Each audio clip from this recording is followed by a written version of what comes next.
Today on Homeworthy, we're diving into the timeless elegance of Massachusetts homes, where rich history meets inspired creativity. First, we'll explore a charming home transformed into a cozy, art-filled retreat with a mix of antiques, consignment finds, and splurge-worthy pieces.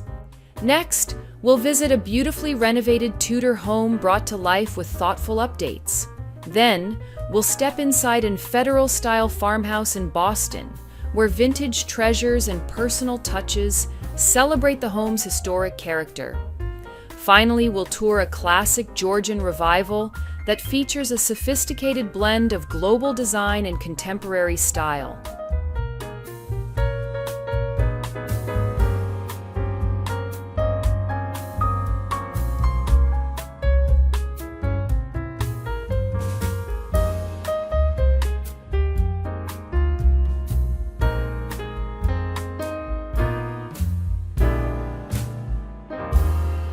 You're watching Homeworthy, where we believe every home has a story. Hi Homeworthy, I'm Allison Sheffield. And I'm Steve Sheffield. Welcome to our home in Massachusetts. We would love to show you around.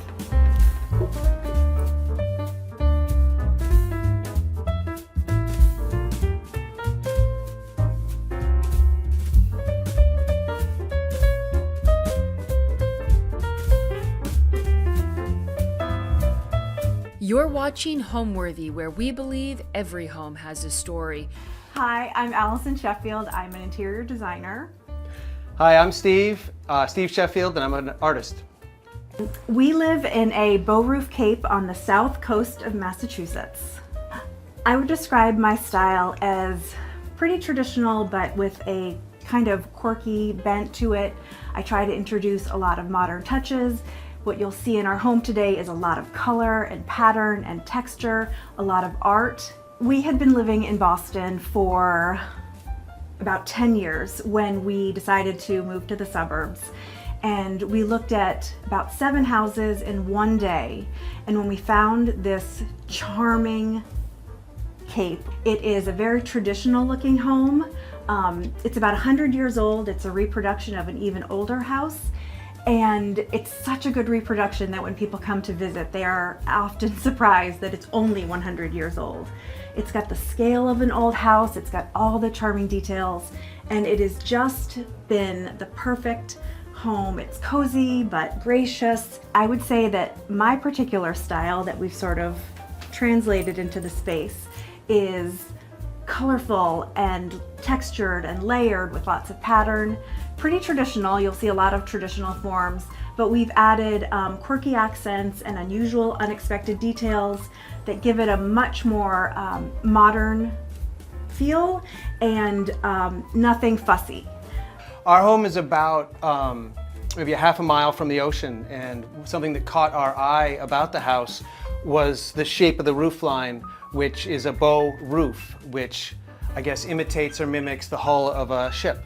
And it's very charming. We loved it. Quintessentially New England, a very unusual feature, Yeah. And we just were so taken with it. One of my favorite things hanging in the space is unexpected, and it's this set of photographs taken by my husband. I think that it is unexpected in its subject matter, in its size, and I just love the impact that this makes. It's kind of an untraditional formal entry room.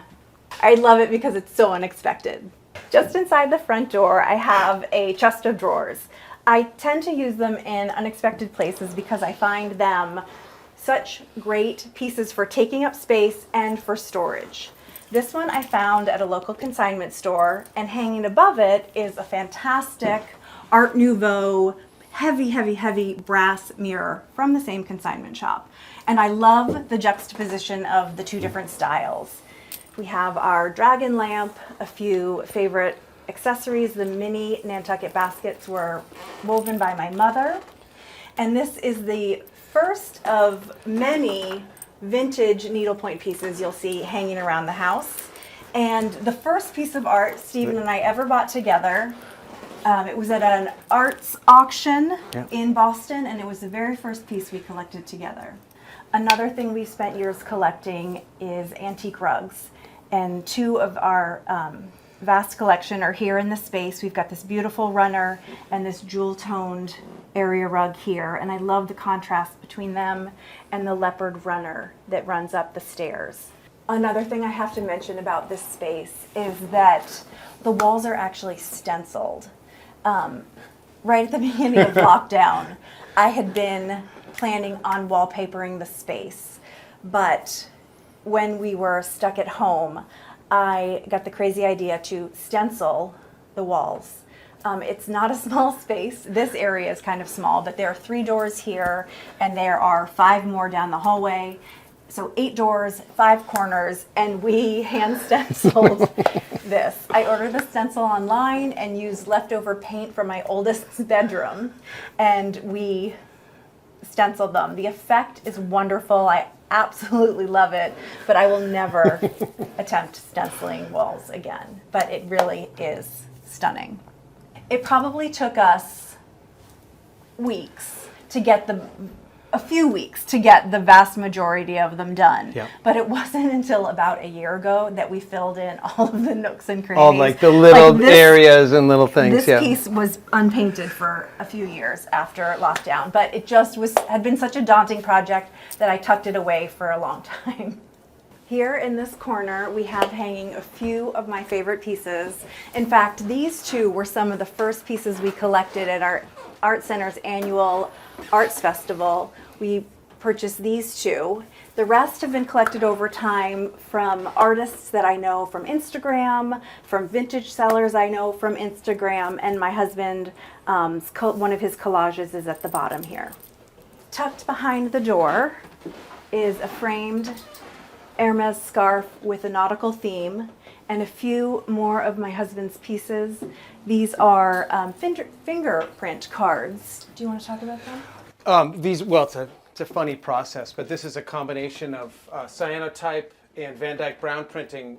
It's a vintage photographic process on fingerprint cards that I found in a junk shop from a fingerprint kit. That detectives would take to the detectives would take to the crime scene and dust for prints and things, and I used the cards to put these photographs that are sort of crime-themed photographs on these cards.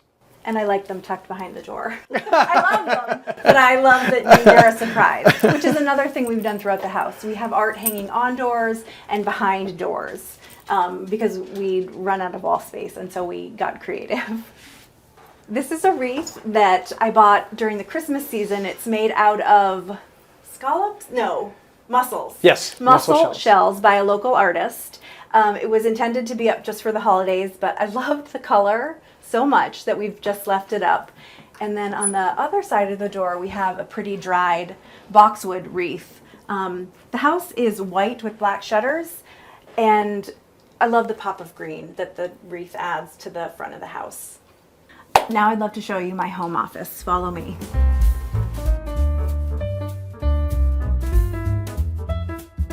Welcome to my home office. I think it's a little unexpected because it is very color drenched, and a lot of people like to work in a more neutral space, but I really feel more creative and invigorated by the color and the pattern we've used in this space. In this space, we have another one of my vintage rugs. This one has a gorgeous ivory background, and I just love how it brightens the space. Another thing we were really conscious of when we left the city was how to reuse furniture that we'd had in Boston. In my office now, we have this big cabinet. It used to hold china in the city, but here it holds my fabric swatches. Another thing I mentioned in the front hall about mirrors in rooms, I add them to every space. There's probably one in every room in our house, except I think the kitchen. This mirror here in the corner with its bamboo details, I just love how it reads against the dragons. Again, it bounces some light, it adds some sparkle. I just think a mirror adds so much to a room. We collect art from all different sources. Above my desk, I have two of my all-time favorite photographs These are from 20 by 200, which is a great resource for collecting original pieces of art. As soon as I saw the dragon wallpaper, I knew I had to use it in my house, and I finally decided that this was the space for it. I absolutely love how playful and engaging it is. I used some leopard print on the windows to sort of tamp it down. That's not the right way to describe it, but to sort of set off the dragons. I love chinoiserie. I love animal print, and getting to use both in this space is just a thrill for me. I have my work table here, my desk here. My husband and I are collectors. We have a lot of treasures around the house, including here in my office. Let me show you a few over here. This etagere in my office is where I store a lot of my design books, but it also is filled with special treasures. This in particular is one of my favorites. It is a spun cotton dragon made by an artist on Etsy. I actually collect a lot of her work. I'll show you some more throughout the house, but we have him up here. This used to be the nightlight in my boys' room in Boston, and even though they are teenagers now, I couldn't part with it, so I keep it here. In my office, just as a reminder. There's even a little Lego character. I don't know what he is. Yeah. Looks like a wrestler with a robot head that I just keep by it. Quirky details just make me happy, and they're throughout the house. Over in this corner of my office, I have a tiny, elegant burlwood console table that just fills the space perfectly. In this corner, I have some of my all-time favorite pieces. This is an artist friend of mine. He paints on Hermes bags. This is one of my all-time favorites. This is Blackout Poetry. It's an article in a newspaper, and the artist, Austin Kleon, has blacked out everything except a few words. So it reads, "I mean, yes, we're sinking, but the music is exceptional." And it just gives me chills. This is by a dear friend, some favorite books and objects. Now let me show you our living room. Follow me.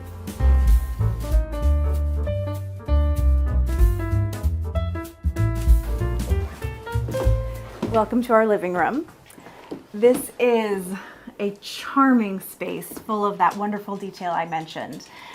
You can see here on this wall is the first of 4 fireplaces we have on the first floor of this home, and it's next to this really charming petite built-in. This is our pup Evie, our angel. I added the neutral zebra wallpaper because I knew that we were going to fill this room with so many elements that were colorful that I wanted to create a really nice backdrop for them. To complement the neutral walls, I chose this really vibrant, jewel-toned Hermes for the floor, and it gives the room just a wonderful, cozy warmth. We've hung a lot of art in here. We have 2 gallery walls flanking the door to the dining room.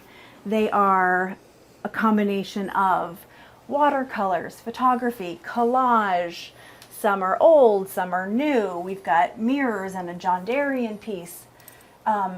Eclectic, but the color story, it all just works beautifully together. In this far corner, I actually have a bell pull that my grandmother embroidered many years ago, and I may have permanently borrowed it from my mother's house because it was just too perfect to pass up. I had to hang it in this room. Over here is another of my framed needlepoint pieces. This is one of my favorites. It is a woman with her dog who looks a lot like mine. I love the size, I love the subject matter. It came framed and I just couldn't resist all of it. I was an avid needlepointer when I was growing up, but I had stopped needlepointing for many years until lockdown when I picked it up again, and I have not really stopped needlepointing since. In addition to all of the vintage pieces I've collected, I've been adding my own pillows and things of that nature. I have 2 Nantucket baskets, one woven by my mother, one woven by my father-in-law, that hold a ton of the ornaments that I've made over the years. This is an especially cozy room in the winter, and I spend most of it sitting in this chair stitching. So I've been an avid stitcher for many years, and I'm thrilled to announce that in late November, I am coming out with my own collection of needlepoint canvases in conjunction with a gingham stitchery based in St. Louis. I am absolutely over the moon about it. It was a dream collaboration for me. This secretary. This is something that I've had for many, many years. It was a hand-me-down from my mother. We had it in Boston, we have it here. Here we use it to display more of our treasures. It is filled with things from ceramics painted by my children to my Nancy Drew, a small portion of my Nancy Drew collection from growing up, some tiny hair and animals, family photographs, just things that I love. And I have here a set of my favorite books, more ceramics by my children. Every object in this piece of furniture makes me happy when I look at it. In this corner I have this room's mirror. It is a very traditional colonial style, set off between two pagoda lamps. I actually love how the curves of each play off one another. It hangs over a mahogany table, and in this corner I have two of my favorite needlepoint pieces, and I just love how they finish the space. I mentioned earlier how we hang art on and behind doors because we've run out of wall space. This is a perfect example. This is a portrait from the 1960s done by a Ukrainian immigrant who ended up on the North Shore, and it is this lovely woman in this beautiful pink dress with her gloves. I fell in love with her as soon as I saw her. When I got her home, I realized that we had no more wall space. So we hung her here on the door. We have a lot of doors in this house. And when they're open, they're just big blank swaths of white. So hanging art on them gives me that space that I need, but also just covers what would otherwise be sort of a blank spot in the room. And we've named her Ginny. Oh, and her name is Ginny. Her name is Ginny, and we have a whole story about her. She's just one of my favorite pieces. The first time I saw Ginny, she was hanging in one of my favorite local antique shops. Yeah. And I was so tempted to get her, but I didn't. But one of my dearest clients did, and I helped her place Ginny in her home. Her name wasn't Ginny at the time. I helped place Ginny, the painting, in my client's home, and I loved her from afar. And then my client moved and had no room for Ginny and offered to sell her to me, and I jumped at the chance. We named her Ginny for two reasons. Yeah. First of all, because we just assumed she might be a gin drinker. And because we bought this home from the loveliest owners. They were so gracious to us. They had taken such good care of this house. We felt like we were taking a beloved home off their hands to infuse it with our own love. They gave us hugs at the end. They were so and nice. Her name was Ginny. So this is in honor of that Ginny. Yeah. We can't leave this room without showing you two of our very favorite pieces of art. As we mentioned, we'd been city dwellers for a long time, and as thrilled as I was to move into this home, I was emotional about leaving our city home. And we'd been in town for about a week when I stopped into our local art center right down the road here, and hanging in the gallery across the room from me was this painting by a local artist of Newbury Street in Boston. This block is one we walked thousands of times over the year. Our boys' school was right around the corner from it.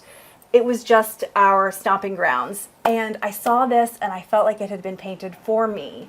It is an unglamorized painting of Newbury Street with an ADT truck and a ladder on a station wagon, and it's just an everyday moment captured our old life, and we have it now in our new life here. The colors, everything about it brings me wonderful nostalgia. And I want Stephen to talk about this other fantastic piece hanging next to it. This piece is by a photographer friend of mine named Frank Armstrong. And he is I guess you'd call him a journeyman photographer, where he will just travel and take pictures everywhere. And I think this photograph, might be from the 80s, maybe the 70s, but we just got such a kick out of the name, The Human Store. And it's sort of, Odd. it's odd. It's like, what the hell goes on in there? But we just love it. It's just this beautiful just moment in time, and we just love looking at it. Okay, let's head off into the dining room.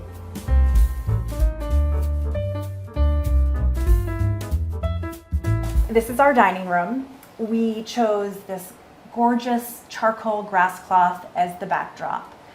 We brought this light fixture from the city. It had been a custom Sputnik we had made for one of the spaces in Boston, and I couldn't resist leaving it behind. So we brought it here and hung it in the dining room. I love that it is sort of a traditionally brass light fixture, but in a really unexpected shape. We've also used many different shapes of light bulbs just to give it a little bit more visual interest. Not that it was lacking, but I love the effect. It hangs over this dining table, which was the dining table of my dreams. I had searched high and low. This was what I wanted. I could not find one anywhere. I didn't want to buy a new one. I wanted an old one. It has these stunning Ming legs. It's solid. There's no leaves. It's just what it is. It fits perfectly in the space. Heavy. We had joked that we were going to end up using the box that our snowblower came in as our dining room table because I couldn't find one. Just as we were talking about that, this came into my life through that same consignment store, and I couldn't love it more. It's elegant, but not too formal. It's just perfect in the room. And it was really fun to get in the house. Yeah, it's very heavy, and you have to maneuver it through all the doorways, but worth it. And we've paired it with these wonderful chairs. This is a Philippe Starck design for Cartel. It has the silhouettes of 3 famous mid-century modern chairs incorporated. There's the Series 7 chair by Arnie Jacobson, Saarinen's Tulip chair, and Eames' Eiffel chair. And you can see sort of how they're each shown, but woven together in this really elegant, unexpected chair. They're made out of plastic. They're indoor-outdoor. They stack. But there's something about them that I find deeply elegant, and I love that we use plastic chairs in our dining room because it's just, it sounds so ridiculous, but really they're just lovely. Yeah. And speaking of plastic chairs, we also use the ubiquitous ghost chairs at the ends because I do love how weightless they are, how they visually disappear, because we often are seeing more than 4 people in this room. We celebrate Christmas in here. We celebrate family birthdays in here. I chose this wonderful graphic fabric for our window treatments, and I love how it contrasts with the more formal antique Chinese Art Deco rug on the floor. This rug was another one of those unexpected, perfect finds. Perfect find. It has the blue jewel tones that we wanted. It has the gray of the wallpaper. It's got these warm browns that look wonderful against the floor. And it introduced this wonderful plum to the space, which just warms it up so beautifully. For art in this room, we have more favorite pieces. This is a stunning painting of peonies by a local artist. This is an iPhone photograph taken by Stephen of our youngest and his friends on a dock on Cape Cod, and it just reads so beautifully against the dark gray walls. This piece over here was a wedding gift from my father and stepmother, also from a local Boston artist. Below this painting is a lovely sideboard that was a hand-me-down from my dad, and right across from it is a piece from my consignment shop that is very similar. And it's a really nice scale to the room and the house. This is where we keep most of our china now. And this corner has more of our favorite art. The temple jars, the painting, that was a 50th birthday gift. This photograph is one of our very favorites.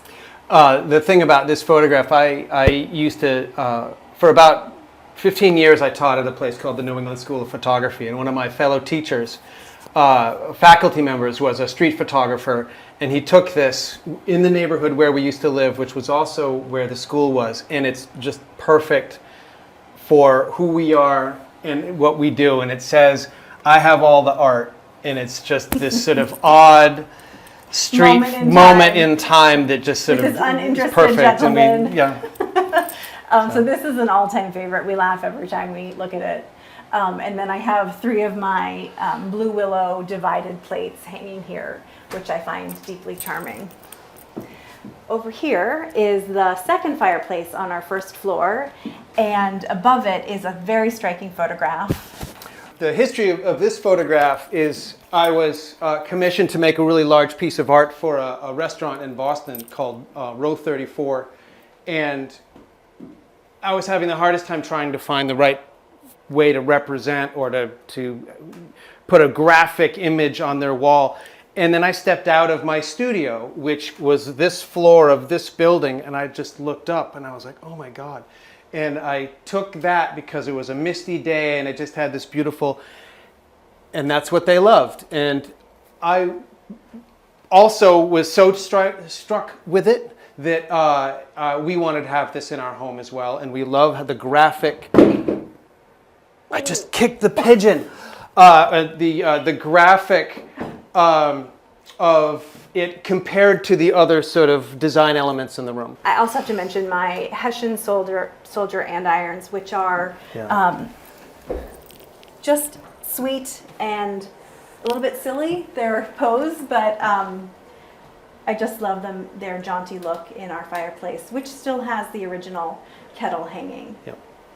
An array of blue and white across the mantle. This mirror, our dining room mirror, is a piece that hung in my boys' room in the city, and when we moved here, I just couldn't resist hanging it against the texture of the grass cloth because it itself has this wonderful textured finish to it. Now, please join us in our favorite room in the house, our butler's pantry turned home bar.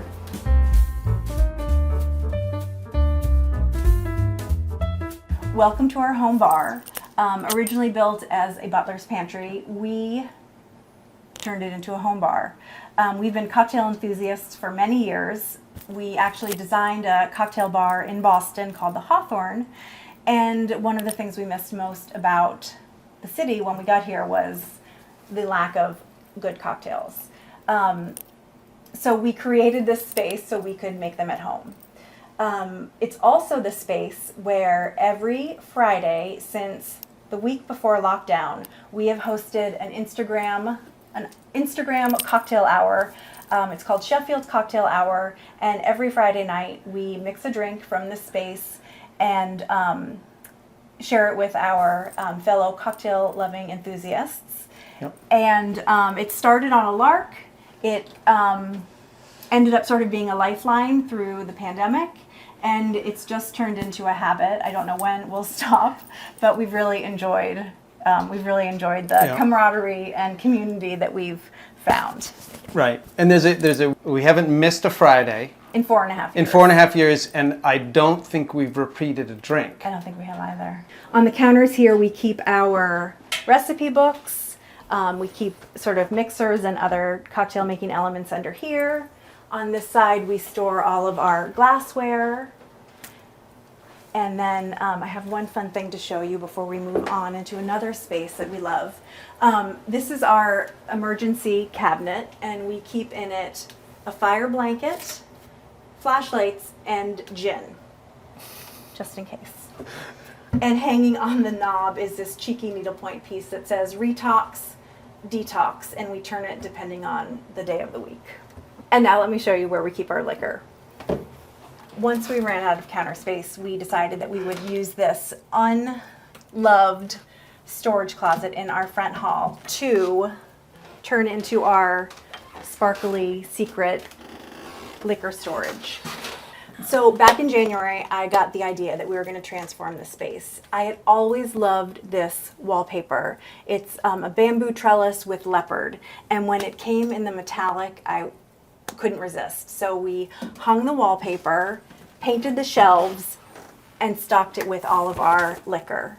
It is a joy to open every Friday before cocktail hour. Yep. We've added some fun lighting. There's even some art hanging on the door. Now join us in the powder room.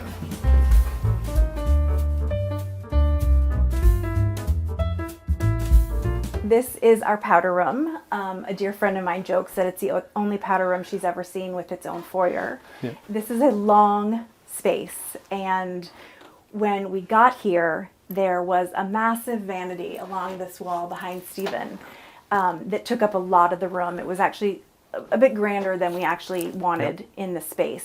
We also we still had our laundry washer dryer in the basement, and our basement isn't, when you come down the stairs, it's not then you immediately turn the corner and go down another set of stairs to the basement.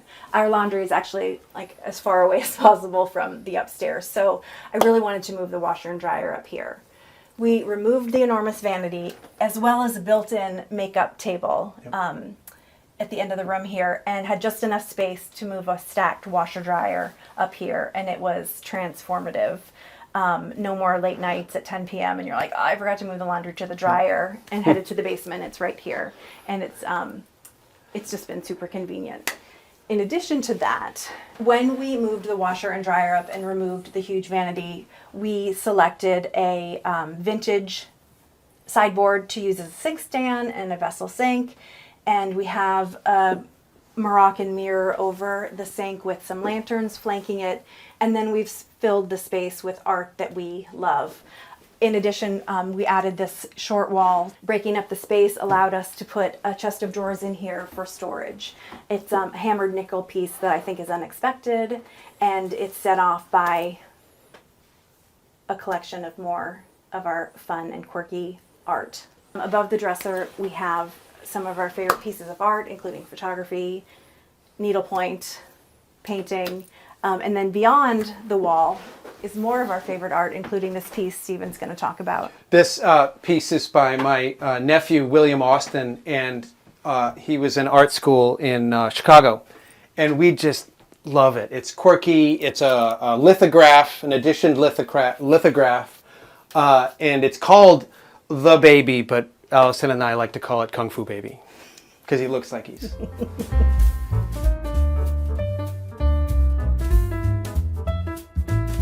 I'm going to take you to our family room, but first want to show you a few more pieces we have hanging in the hallway. Right here is a wonderful painting of a city stoop in Boston, and my dad and stepmom live in an area of Boston full of brownstones, and this always makes me think of my dad. This is another needlepoint piece, and I love two of these together. The colors are so complementary. The greens, the trees. I just think it's a unique pairing, and I love them both. Another small collection of work we have here. This is a very favorite photograph by Stephen that we affectionately call Big Baby, and it hangs next to a pastel portrait of my mom when she was an actual baby. We have this fun embroidered bug, a Boston city skyline, and more vintage needlepoint. And then through this doorway is our family room. Welcome to our family room. This room came with a stunning set of bookshelves and built-in cabinetry where we display art books and photo books and novels we've read and books about design, as well as treasures that we've collected over the years. Over in this corner, we keep a lot of books about music, and my husband has his record player. my small this is a small portion of an extensive vinyl collection that I have in my studio, but these are some records that we swap in and out depending on our mood and the season. Exactly. And our children, our boys are now teenagers, but they're both really into vinyl, and we've loved incorporating a record player. They caught the bug. Yeah, they've caught the bug, yeah. And we love having an actual record player out to be used. Yep. In this room, I chose another neutral wallpaper. As colorful and vibrant as most of my rooms are, I do love neutral backdrops, especially when we've got art that we want to display, details that I want to pop against it. So in this room, I chose this classic wallpaper. It's hanging on the walls. We added it behind the bookshelves, and it just creates a beautiful backdrop to have pieces we love set against. including this room's mirror, this bamboo pagoda mirror over another game table from that consignment shop, and these two chalkware pieces flanking it that are from Facebook Marketplace. The rug in here is my very first antique rug. This was given to me by my grandmother. We had it in the city, we have it in here. There's something about it that just thrills me. I remember it being hers. I remember it in the house I grew up in. I remember it in our house in Boston. And I just love that we were able to use it in this space. It creates such a cozy, warm environment when we're together in this room. Above my sweet girl, Evie, who is asleep on the sofa now, are 4 of my favorite collages done by my husband. 8. 8, sorry. And I need you to explain the process behind these. These I make I guess starting in, I'm a photographer by trade, but starting in January of 2017, I gave myself a test that I would try to make something every day and try to keep it under an hour so that I could get on with the rest of my day. And that process became making a collage every day. And I would make one before everyone woke up and before the kids went to school, and then I'd be done, and then I'd have that. And so this series represents part of that. And I ended up making through a full 2 years of every single day making something. And one of the things that I love about these is a lot of these have architectural plans as the backing paper. And to me that feels, there's a place in my heart for that because my father is an architect and these aren't his plans, even though he's given me plenty of plans. It feels nice for me to use them in my work. And it's all cut paper. It's very time consuming, very detailed work. He cuts out every bird in that piece there is cut out by hand. Little X-Acto blades. And the process went on for so long that he called it his art every day and I called it his art every damn day because it was relentless. He would bring a suitcase full of his paper cutting tools on vacations and for weekends away. And even up by the lake, he would set up a little card table and be cutting out paper. But they are fantastic pieces. Each one has a story to tell, and I was thrilled to be able to display. And now I have thousands of them. Each one is stunning. Stephen and I grew up about 1/8 of a mile from one another until I was maybe 7 years old. We didn't know each other at the time. We just happened to live in the same town, in the same neighborhood. And then I moved away again in the same town, and we did not meet again until we met in Cambridge, Massachusetts in like 1988, I think. 87 turning 88 or 98. 90, yeah, no, it was right before the millennium. We met in the late 90s. But I'm gonna get it. I have this photograph that was taken of me riding my tricycle in our driveway. And in the very background, you can see Stephen on his blue chopper bicycle. I saw it one day and I said, oh my gosh, that is definitely him, definitely on his bike with his sister who's across the street talking to one of her childhood friends who lived directly across the street from us. So this is just a moment in time that foretold. Meant to be, yeah. Even though you didn't experience it together, you experienced it at the same time. So we remember the same candy store and the same movie theater and the same ice cream parlor, the same library. Which is none of it's there anymore, but we have those memories and a little bit of overlap. So it's been fun. The last thing I want to share about this space is these wonderful overstuffed zebra armchairs. I love them against the wallpaper, against the art we have hanging behind them, and I love them with the rug. Just to me, wonderful patterns and textures make this room super cozy. Before we leave the room, I just want to open a door or close the door and show you a piece behind it that that I took at one of our favorite vacations together in Paris. And this is I guess the Museum of Hunting and Fishing, where these animals are out and about in this beautiful home. It was I guess a home and then turned into a museum after. A very traditional Parisian home turned into a museum with wonderfully modern elements, but also kept some of the tradition. So throughout the space, you'll see these wonderful tapestries, and then life-size, life-size just like actual deer. taxidermied elk, I think. So this is just a photograph of a moment in the museum that we enlarged, Stephen enlarged, that we hang here because the colors are stunning against the wallpaper. And it's a surprise when you close the door. All right, now let's head to the kitchen.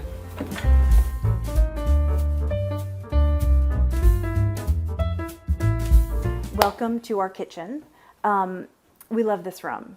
We spend a lot of time in here as a family. It's where we eat all our family meals, where Stephen and I spend cozy winter mornings because there is this deeply charming fireplace and a sitting area against these beautiful windows.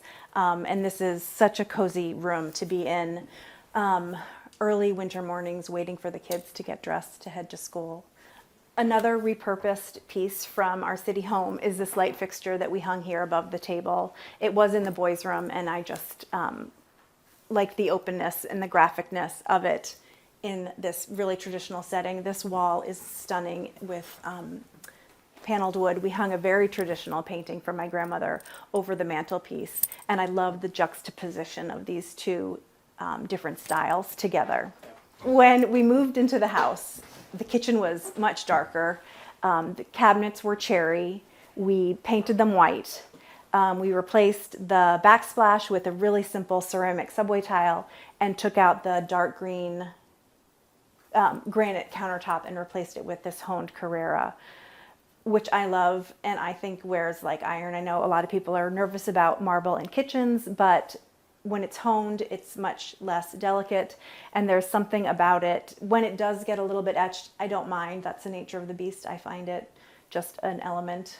I love the look of the stone. I don't mind when it etches a little bit. We have this beautiful kitchen window over our sink.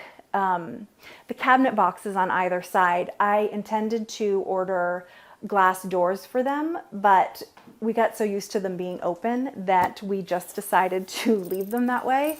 I put the wallpaper behind to sort of make them feel and look more finished. So it's where we keep our everyday dishes and glassware. We even hang art in our kitchen, and in fact, this is one of my very favorite pieces by a local artist.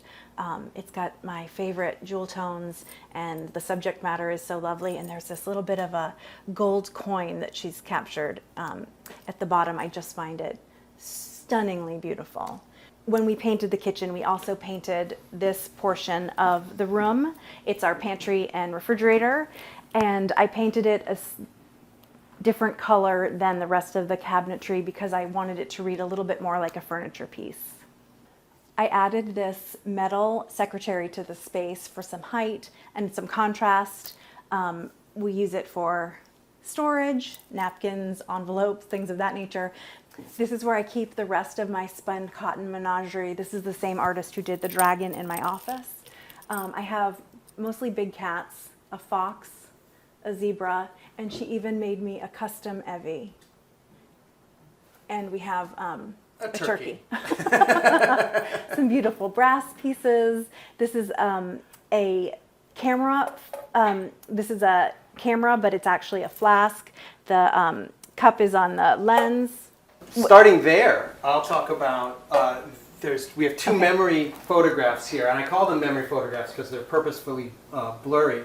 But this was a view that we had out of our children's room when they were young. And this is the Citgo sign, which is over the this intersection in Boston called Kenmore Square.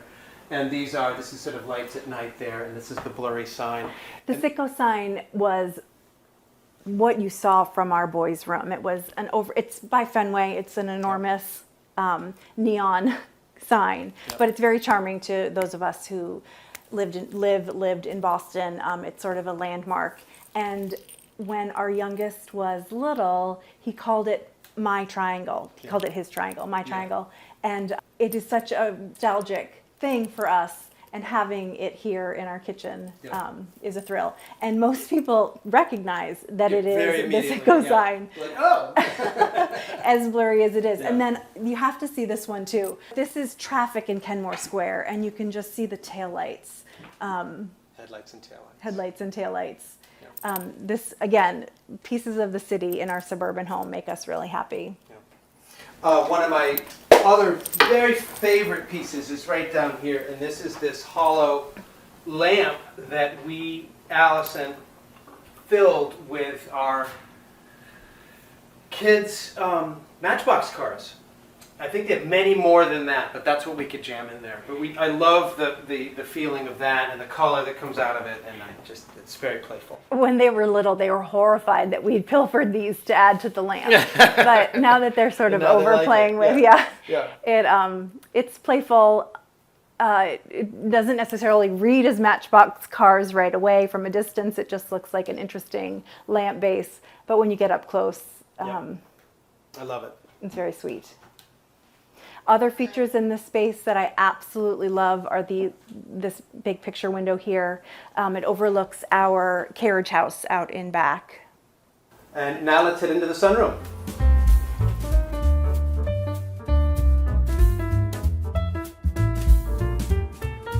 Through this sweet little pantry is our sunroom. It is often the last room people see when they come over. It was the last room we saw when we toured the house 10 years ago. Yep. It is generally people's favorite. It is so full of charm, from the Dutch door to the brick floor to the ceiling beams to the fourth fireplace. It is just chock full of really charming old traditional details, but it's also quite bright and airy because it has 3 walls of windows.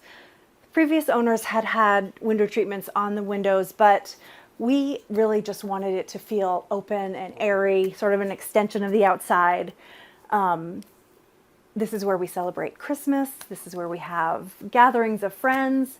Put the tree over The in tree the goes in the corner. corner, and then Stephen decorates the crabapple tree with thousands of white lights. So it is magical in the winter between the Christmas tree and the decorated tree and the fire going.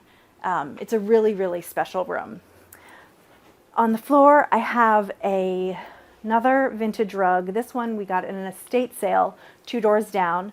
The owner of the home had lived there for 60 or so years, Yeah. and when she left, she was quite old. And I found this rug, and I love that we were sort of keeping it in the neighborhood. And it really reads so beautifully against the brick floor. Between holidays and gatherings of friends, we want to be able to fit a lot of people. So we've got all different sorts of chairs placed around the room. These faux bois wingbacks are 2 of my very favorites. They're one of the first things we bought when we moved into the house. For a while they lived in the living room, but when we put the zebra wallpaper up, I moved them in here. I just love them with the wood beams. They've got that beautiful brown color in them. Here we have 2 armchairs. I like the open back. When you're driving down the driveway, you see into this room, and the back is a really pretty sculptural view from the driveway. Here we have this console table covered in a leopard print. It keeps the side of the room open, but also gives your eyes sort of a place to stop. This is another Facebook Marketplace treasure. This table was $25 because it had been terribly damaged by the owner's dog, who had chewed at least 3 of the corners down to nubs. We bought it as a project to do, and we were able to repair the corners quite well. I covered the top to hide a multitude of sins. I covered the top with vinyl grass cloth, and then we painted the whole thing. The scale of it, the shape of it, the color, I love it. It was just sort of another perfect find for the space we were trying to fill. In this corner, we have the last of our 4 fireplaces in this house. This room doesn't have a lot of wall space because of all the windows. So we decided to get a little bit creative, and we've hung this gallery wall over the built-in cabinetry. It's this wonderful layered effect. It's a little bit wonky because we tried to hang most all of it on knobs or hinges. It's easy enough to remove the pieces when we need to get into the cabinets, but we don't have to access them that often. And I just love that it turns sort of this very traditional, flat, white space into something with more vibrancy and color. This arrangement incorporates many different mediums. We have cyanotype, painting, an iPhone photo taken from an RV driving down Route 95 South, paintings, watercolors. It's an arrangement of very special pieces to us, a lot of black and white, but some really vibrant pops of color. This etched brass tray table was a wedding gift to my parents many years ago, and I love the shine that it adds to this corner, especially in the spring and summer when we don't have fires in the fireplace. We've used swivel chairs for the fireplace because it gives us the opportunity to turn them to the fireplace when it is winter and we have a fire going, but we're also able to turn them into the room when we're entertaining. They're just extremely versatile and comfortable. And before we leave, I have to show you this one charming detail. When we were still living in the city, I gave this to Stephen for a gift, and it is this tiny little house nightlight. And we just love that we actually ended up in a house that's not that dissimilar from this one. And we keep it here on the fireplace as a sweet little detail. A few other details before we finish. I have collected the See No Evil, Speak No Evil, Hear No Evil monkeys for years. You may have actually seen them around the house while we were touring through. Here are two of my favorites. Another quirky thing that we keep around the house are these little busts. We have one outside on our patio. We have one tucked on our bookshelf. We have one here. Just a funny, unusual detail that makes us smile. This is also the room where I showcase a few of my favorite needlepoint pillows. This is one that I recently completed that I love in this space with these beautiful blues in the rattan pattern. Over on this swivel chair is a vintage one that I collected a few years back of this wonderful foo dog / dragon. I think it's a foo dog. And then my very favorite is another one that I stitched. I am not for everyone. Thank you, Homeworthy, for touring our beloved home. We've really enjoyed it, and we'll see you next time.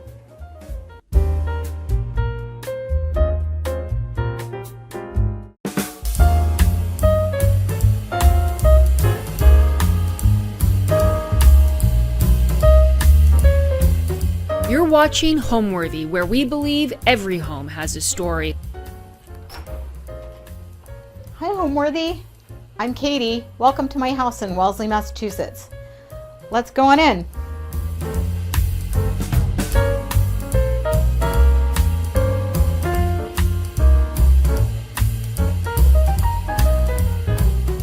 Hi, my name is Katie Rosenfeld. I'm an interior designer in Boston, Mass, and you're in my house. I would describe my house as very super personal, very warm and cozy and livable and real, layered. I think it's really representative of who I am as a person and also as a designer. And almost every one of my clients I bring here, or we use pictures of my house as references when they're scared to let me sort of layer things. All right, so this house, I think the whole essence of this house is that it's a Tudor. It has arches, it's got messy plaster walls, it has all kinds of Gothic references, and I wanted to really play on that. So my foyer is little itty bitty, but when you walk in the house, there's some old reclaimed terracotta tiles that would be very indigenous to a Gothic house or a house of the Tudor persuasion, shall we say. And there's a cute little built-in bench that is original to the house that I had upholstered in like what I would call a Jacobean tapestry.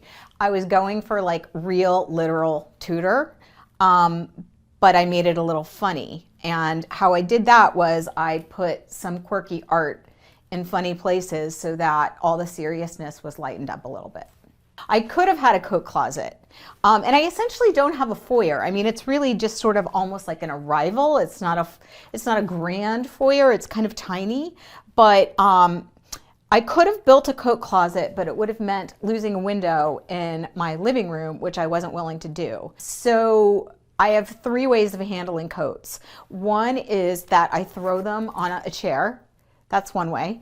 The second way is that I hang them on one of these really pretty bent wood hooks that I bought from Austria that are so fragile that nothing should be hung on them. So that's another place where I hang coats. We throw them on this bench. I really just don't get too hung up on it.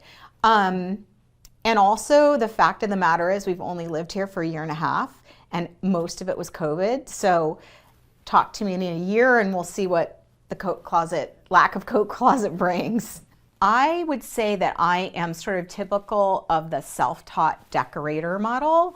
I did not go to school for interior design. In fact, I started my career on Wall Street when I was super young, and I was in recruiting, kind of a people person, right? So that can be sort of folded into all kinds of careers. And I majored in philosophy and art history, no idea what I wanted to do and no practical application. I really landed on this accidentally. Long story short, I worked on Wall Street, was very unhappy, decided I want to leave.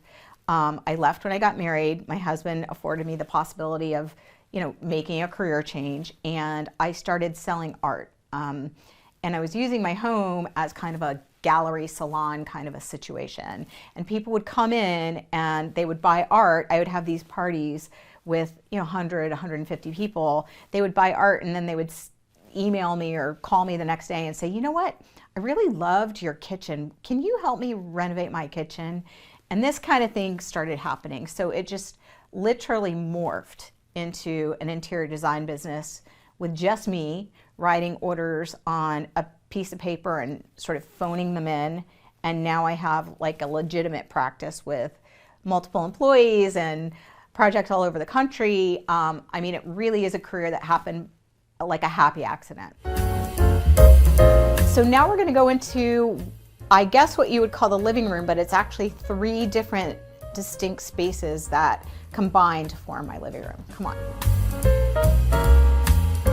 So this is my living room. It's actually 3 distinct spaces that combine to form one great big sort of modified open plan living room. I think that what originally this was, I feel like this little area over here was possibly a seating gathering area, and I think the fireplace, which is across on the other side of the room, was where people sat to get warm.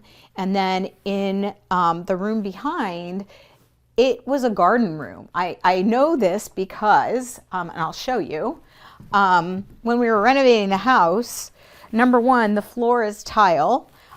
It's clinker tile, which is like a really old-fashioned kind of cheap brick. And I also found a hose in the wall, which leads me to believe that they did potting in here. And I kept it because I just thought it was super funny and I knew the drapes would cover it. And I almost didn't want to forget that there was a hose in my wall. So I think this used to be like a potting shed, sunroom. Now it's an office / seating area. Over to the left, I actually have a comfy seating area with a great big TV. And it's the first time I've ever had a TV in my living room, and I love it. I'm sure I'll get criticized for this because it's not like standard operating procedure to have a TV in your living room, but because of the amount of TV that my family watches, I will put a TV anywhere a TV can go.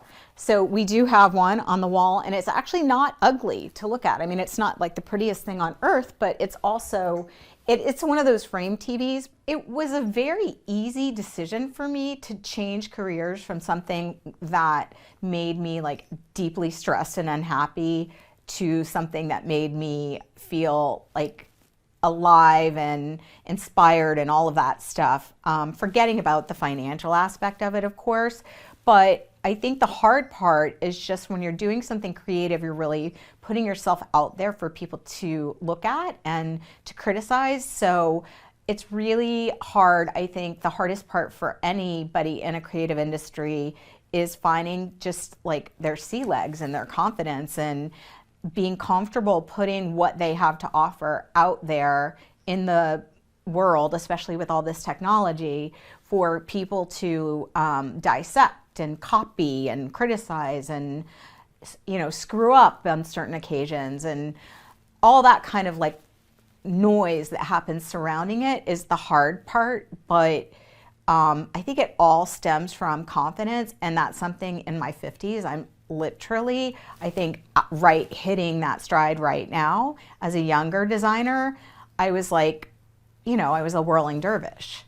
It was a mess. In this zone is like the relaxation zone. I wanted it to feel like grandma's house had been revived. That's why I did kind of a wild pattern on the sofa, which you're seeing a lot of right now. It's like coming back, but I've always been kind of a granny decorator at heart and a real traditionalist. So this is something I would have done many years ago, and I'm still doing it. So the sofa has this large scale pattern, and basically what I tried to do in this house, believe it or not, was my main focus was I didn't want anything to match.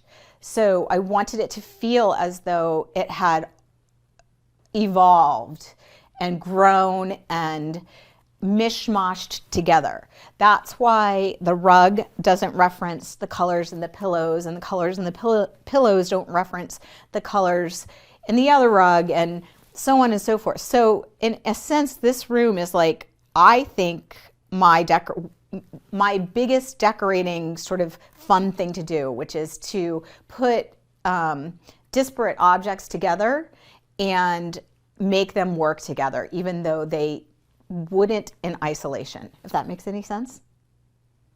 A good example of that, I think, is the fact that the rug is pink and light sage green and blue, and then I've got pillows on this sofa in like a deep purple with gold and turquoise, and I've got these crazy embroidered pillows that have red and green and turquoise. So, you know, you really, if you look at each element, it really doesn't necessarily match the other elements, but somehow once they're all together, they really work. And it's little teeny things for me, like basically the cover of this book is the same color as the orange in this pillow. And that's the kind of connections I like to make in rooms, like little sort of very discreet connections. And that's when the decorating, I think, looks the best to me. So we bought this house during the very, very height of the pandemic, like during the time where people were like Lysoling their groceries and wearing gloves and like ski masks when they went outside. That was when we bought this house. No one came to see it, which is why we got it so quickly. I mean, it was really like serendipitous timing. But it's a 1926 Tudor that really hadn't been touched. There had been some modifications to the kitchen and the bathrooms, I'm gonna say in the 80s. It reeked of 80s. The kitchen looked like the Olive Garden. But other than that, it really hadn't been touched since it had been built. And we embarked on a full-scale, like mainly cosmetic, but somewhat surgical renovation of the house during the real height of the lockdown, which was super challenging, but also kind of exciting at the same time. These are lollipops. We're big candy eaters, and this is like a half empty jelly bean mix. All the good ones have been eaten out at Thanksgiving, but we're big candy eaters, so I always have candy out. I have a lot of collections. That's something that I got from my mom. I mean, she's sort of a hoarder and collects a lot of things, as do I. In here, I have a lot of toll. Toll is like this metal, it's like a metal material that's been painted over. And you can see here, this is like an old Toll tray. But I collect Toll and plates, trays, platters, whatever. So I've got one here, I've got one here. I've got a bunch in my kitchen. So I love to collect things, and Toll, this is Toll actually. It's a jar. The other thing I like to collect is needlepoint, and I like old vintage needlepoint. So here's a pillow that I bought on First Dibs or Cherish or one of those sites. There's another one over here that also is vintage needlepoint, has butterflies on it. But these are the kinds of things that I like to throw into my designs that don't necessarily make sense until they are placed in the room. And I love that it feels collected. This, for example, is my grandpa's chair. It's Danish modern, and it's been in every house that I've ever had. And these guys are old vintage. I do a lot of vintage mixed with new, but a lot of the things that are my favorite things are things that I've had forever or that I've collected over time. So like these lacquer James Mont vintage chairs were something I bought early on when I was really into chinoiserie.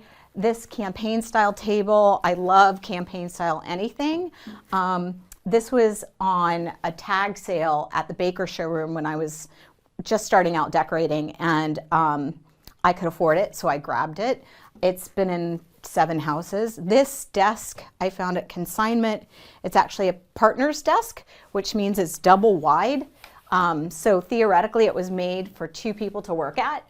And it's just huge. And I thought it was so cool. Again, it has a lot of these like kind of chinoiserie accents that work so well with any style. So I've had this forever. This is my husband's grandmother's desk chair. You know, a lot of this is just stuff that I love that I throw together. But there's also some new things. This bench is new over here by the window.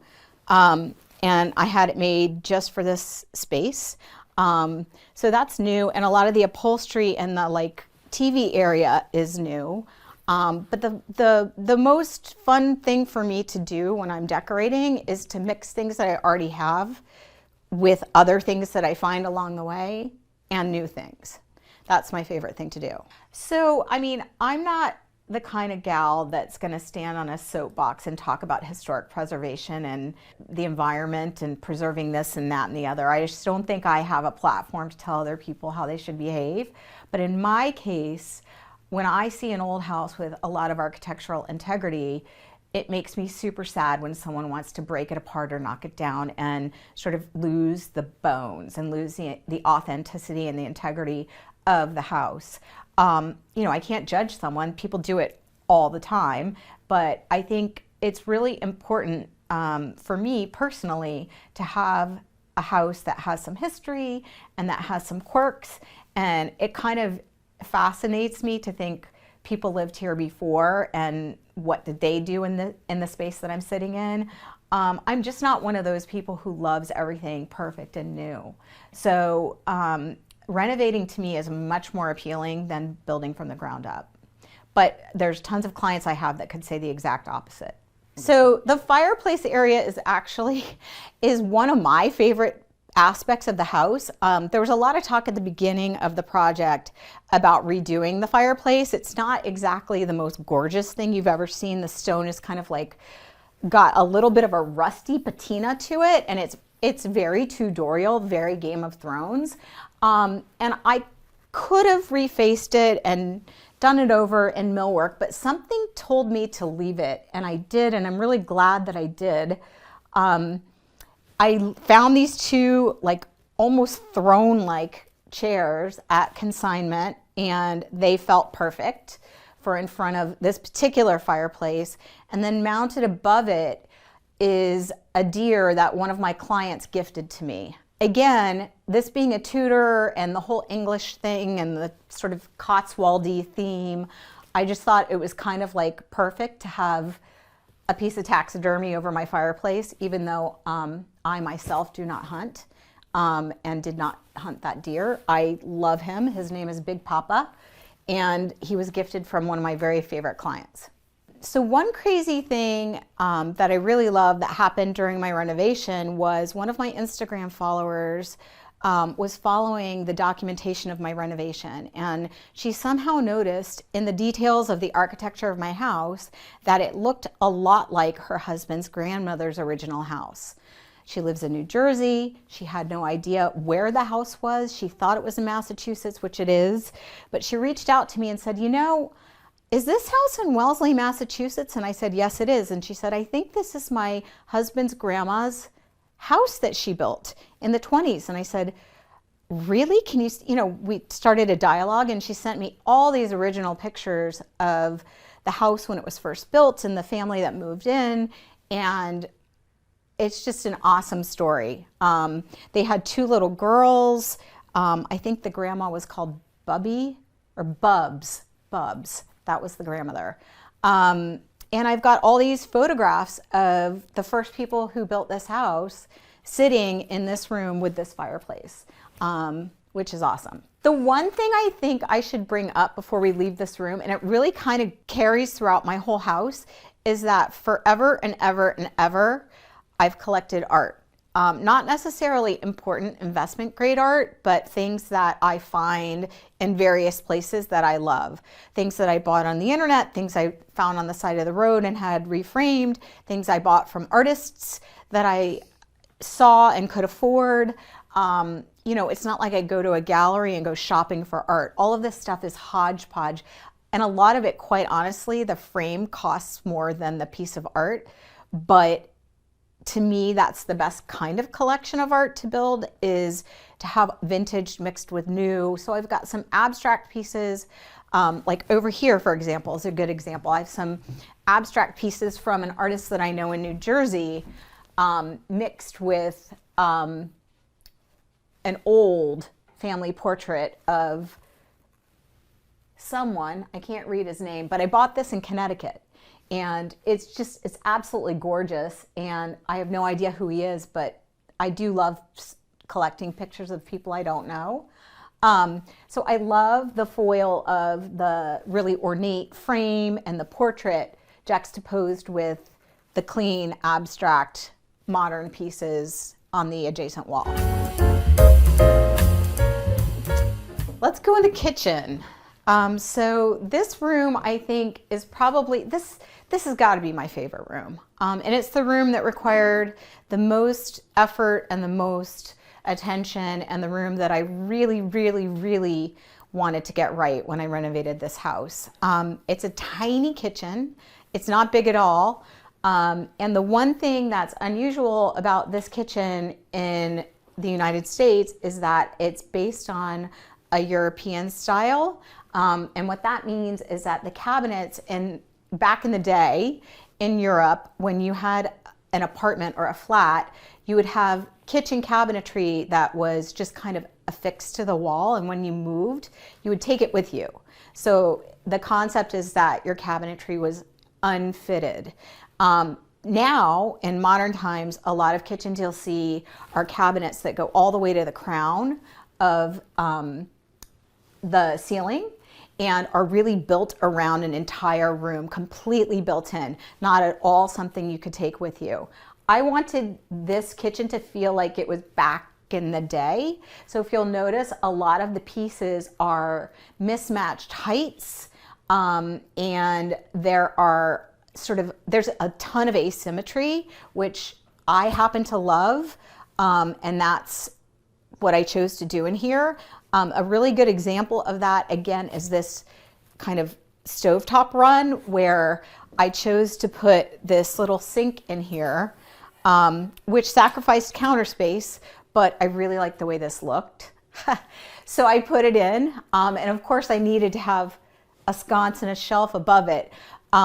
But in all seriousness, like if you look at the visual lines here, you've got this shelf, then you've got this short run of cabinetry, you've got the mantle, which doesn't connect to anything, and then you've got this larder, which is where I keep all of my food, believe it or not. And I can show you inside. It's a little bit of a mess, but it's really hardworking, and tons and tons of snacks and stuff like that.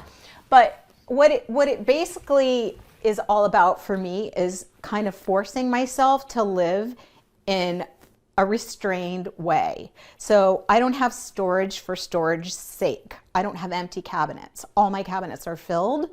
And I'm okay with that. The other thing to point out, which again is quirky, but I really love, this area, I had to decide if it was going to be an eat-in kitchen, and I could have turned this area into a great big table and maybe a serving piece. I could have even wrapped the cabinetry around, but I really love TV.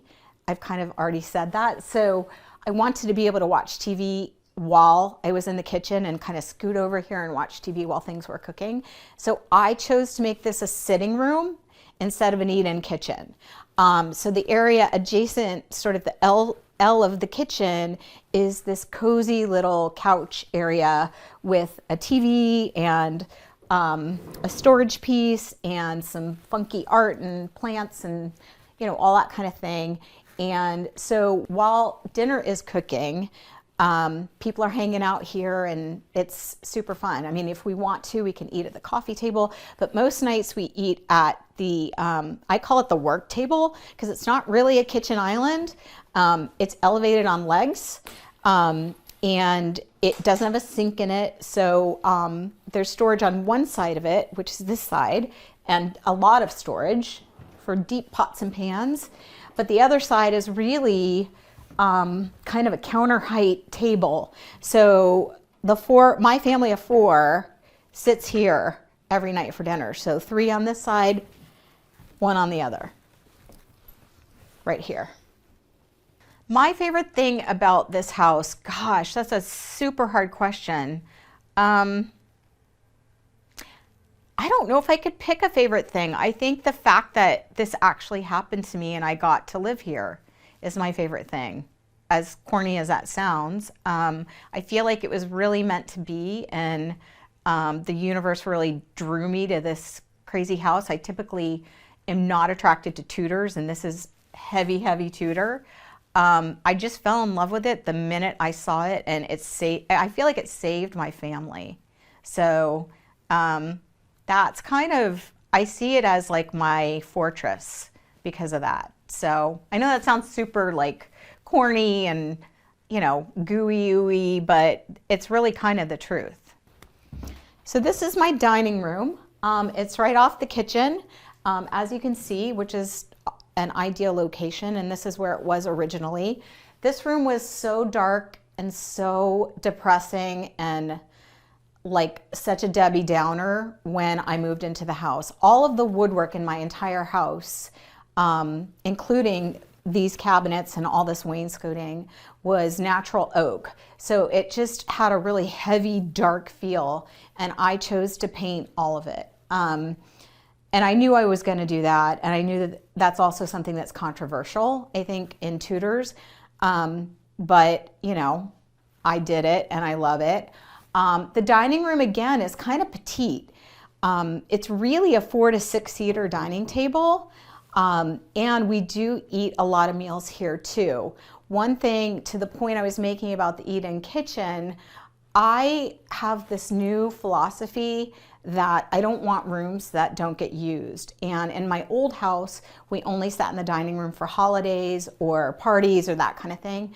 I am addicted to pattern, and that's clear in my decorating. And a very old school way of dressing a lamp is to make a custom lampshade that's a pattern. And so a lot of the lighting in my house has these patterned lampshades. They're really nostalgic. They're kind of kooky and crazy. Again, something you might see more over in Europe than you would see here. But I just feel like it gives the lamp a lot of character and almost turns it into like a piece of art, as opposed to just having a plain white shade. So you'll notice even in my living room and throughout, when we go to my bedroom, you'll see I've done a lot of custom pattern lampshades. I think it's so subjective, right? Like, the fact of the matter is there are some people that would look at this situation and say, this wallpaper is like paper bag brown. It's got a teeny bit of purple and green and maybe some terracotta in it. What on earth made you put a turquoise lamp with a brown lampshade with it? Well, I think that's the whole point, is that it would have been really easy to put something green there or brown there that matched, but I really wanted to throw everything off. That's why I chose the blue, because there's no blue in this room other than in the rug. And again, hearkening back to that whole thing that thrills me about decorating, which is the purposeful non-matching of things. That is how I did it. I mean, I just didn't put a lot, I kind of did the opposite of what intuition would do, if that makes any sense. I took what would match and then thought, well, what wouldn't match? And that's how I chose it. One of the main big decisions we had when we were renovating this house was what to do with the woodwork. All of the woodwork throughout the house, all the beams, all the trim, all the window casings were this kind of chestnutty colored oak, and very Tudorial, but very dark. I chose to paint most of the woodwork, but the one thing that I decided to leave was the staircase. I wanted the banister and the stair rails to feel and to be authentic to the house. And I'm really glad that I did that. I chose to paint the risers the same color as my off-white trim throughout to lighten it up just a little bit. But we have like kind of a grand staircase, and this is really what sold me on the house in the first place. So it was super important to me that I get this stair thing right. Come on up, I'll show you. So you walk up and you sort of hit this Juliet balcony situation, and I knew that I wanted to drape these windows. I just feel like it's so cozy and so sort of, again, there's just this nostalgic feeling I get every morning when I wake up and come down and see this like really pretty big old balcony window with drapes on it. So walking down the approach to and from this window is actually probably my favorite architectural aspect of the house. And then when you walk up, the stairway has a lot of quirk to it. There's this really strange situation, which I think used to be like some sort of roping off for the public. I don't know. But again, I left it because it's just so odd and so funny. But the staircase has this really graceful kind of unusual kind of an S-turn at the top, which you really don't see a lot, and it's just really romantic and pretty. So I love it. So right off the stairs is my bedroom. Come on in. So as you can see, this bedroom is kind of chock full of one print. This is a really kind of aggressive way of decorating, and it's not for the faint of heart, but I knew when I saw this house that my room needed to be draped in flowers. That being said, I didn't want it to be super colorful, which is why I kind of ironically chose a floral print that is neutral. Go figure.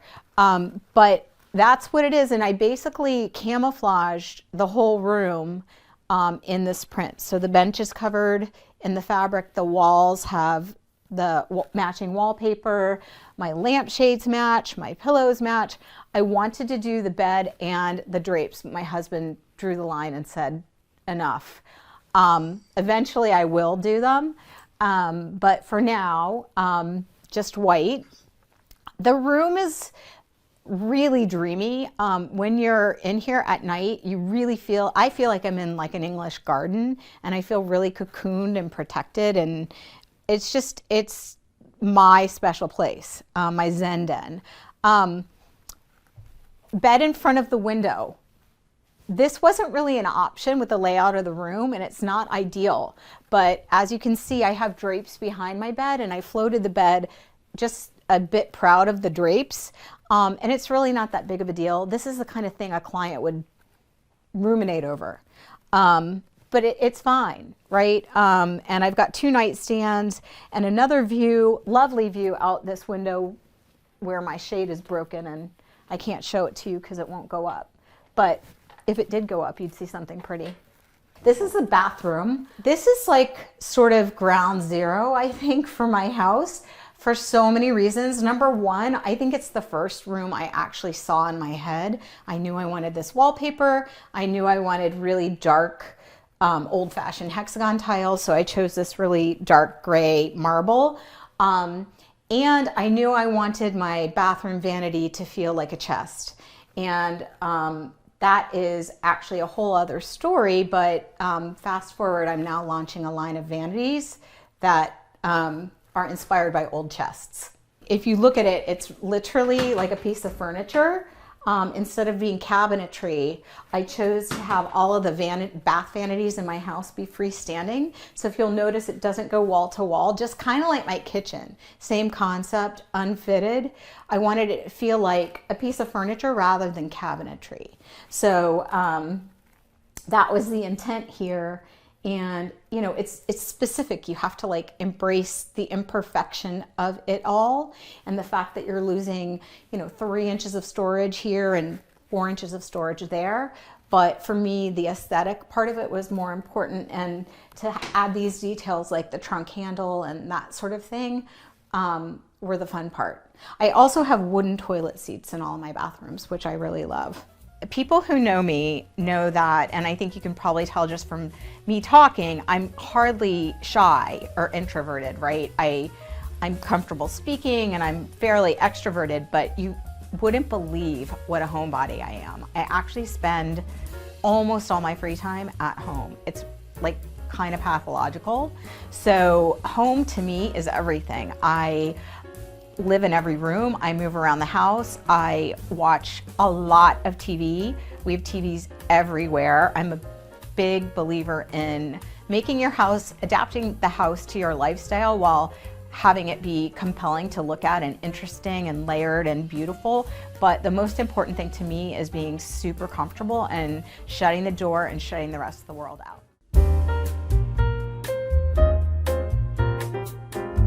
On today's episode of Homeworthy, we are in Boston, Massachusetts, visiting the home of Whitney Talsma, the founder and lead designer of Oliver James Interiors.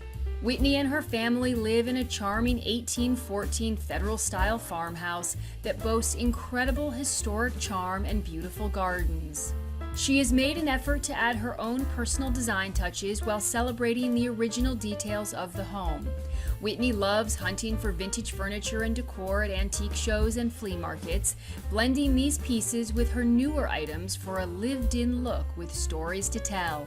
Enjoy! You're watching Homeworthy, where we believe every home has a story. Before today's episode, click the join button below to support all of the storytelling we do on this channel. Our growing community of members help to directly fund more videos so we can capture these extraordinary homes from around the world. So join today to receive early and exclusive access to new Homeworthy videos. Hi Homeworthy, my name's Whitney Talsma and welcome to my home in Boston, Massachusetts.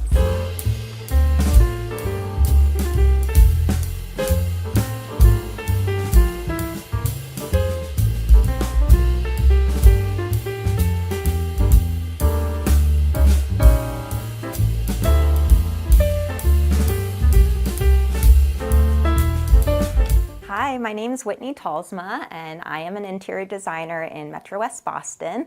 I take care of residential homes and design them for families, young professional couples, and absolutely love my job.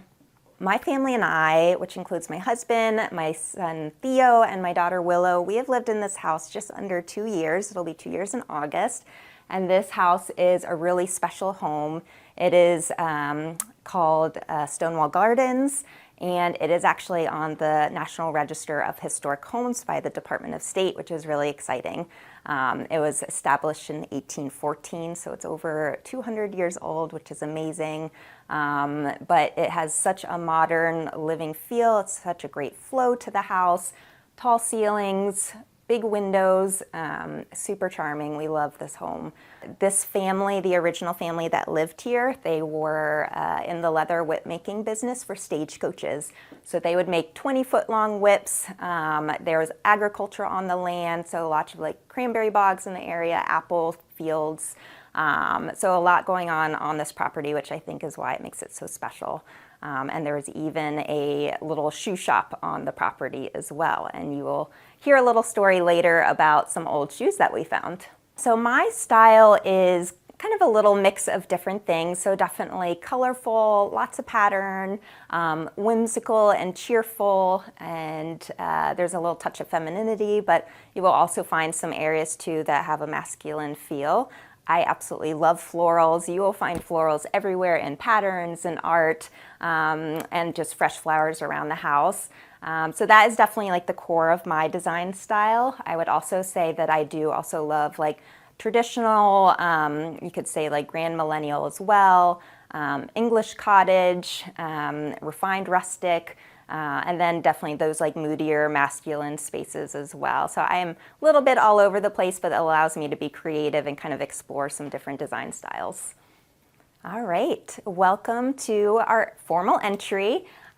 We don't actually use this entry very much because the front door does not have a sidewalk leading up to it. It really is just granite steps leading into the grass, but this is a federal farmhouse style, so really it's laid out in the federal architecture way. But I have definitely made the most of this entryway because it's got a beautiful stairwell. You can see the detail on the steps, and then I added my gallery wall, which you'll be able to see, and lots of my favorite art. So I don't know if you've heard of Mary McGuire. She's one of my favorites. She has kind of all of the teal blue backgrounds, and then I've kind of sprinkled in some of the others, artists that I love as well. Another really cool thing about the front entry is this beautiful door hardware. I believe it is original to the house, which is pretty special. It is a very heavy latch, and I have to really put it in my body weight to open it up, but no intruders will get in. And you can see this really pretty unlacquered brass detail as well. So also part of our formal entry is this little vignette that I've put together. And this piece here has come with me since, I think, senior year of high school through all the homes that I've lived in. I'm from Virginia as well as my husband, and this piece I found in Southern Virginia. And it is like an antique piece, and it really has worked well in all the homes, but especially this spot here. It just goes so well with the wallpaper that was put in by the previous owner, and the colors and everything, and just adds that kind of touch of antique feel. And then of course I have my little collected antique books, which you'll see everywhere in the house.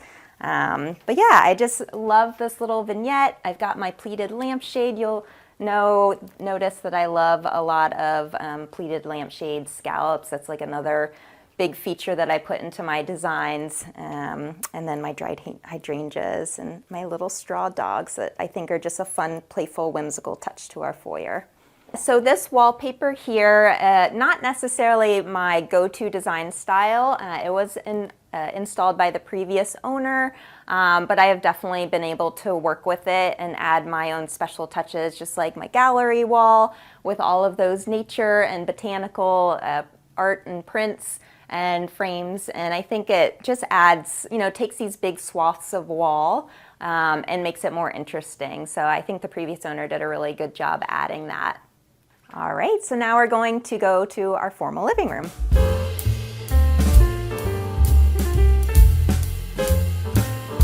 So this is our formal living room, which actually isn't so formal. It's right off the playroom. So this is just a space that has this beautiful fireplace. As you can see, it's original to the home. And this is one of 8 fireplaces in the house, but this one we actually can use. It's deep enough. I feel good about it. And we had the fireplace inspected, and the guy who came to inspect it said he was super impressed with the construction, the design inside the fireplace. So I guess when they built it back then, they did a fantastic job. But I just love the beautiful detail that you can see here that really speaks to kind of the federal architecture. And so I love to kind of highlight that. And then you can also see this little cabinet here. We don't know what's behind it. I think it's been sealed shut by paint. We're dying to somehow get it open one day and see what's behind, but it remains a mystery, so who knows. But yeah, so this room definitely is a transition space one day. This is a room on my list that I would love to kind of do a makeover on. I'd love to make this like a cozy den with built-in bookcases, and we can, burn our fires in the winter and just cozy up in the space. But for now, it is a spot where all of our furniture from our old home came in here, and the kids love to jump on the furniture, so it's not too fragile in here, definitely not super formal, but it has really great light, high ceilings, and this wallpaper was installed by the previous owner as well. And then over here, I have kind of my little vignette bookshelf. There aren't a ton of bookshelves here, so I don't have a lot of places to put all my collectibles, but this is definitely a spot where I've hung my plates on the wall that I've collected. These pieces are like Brimfield finds as well.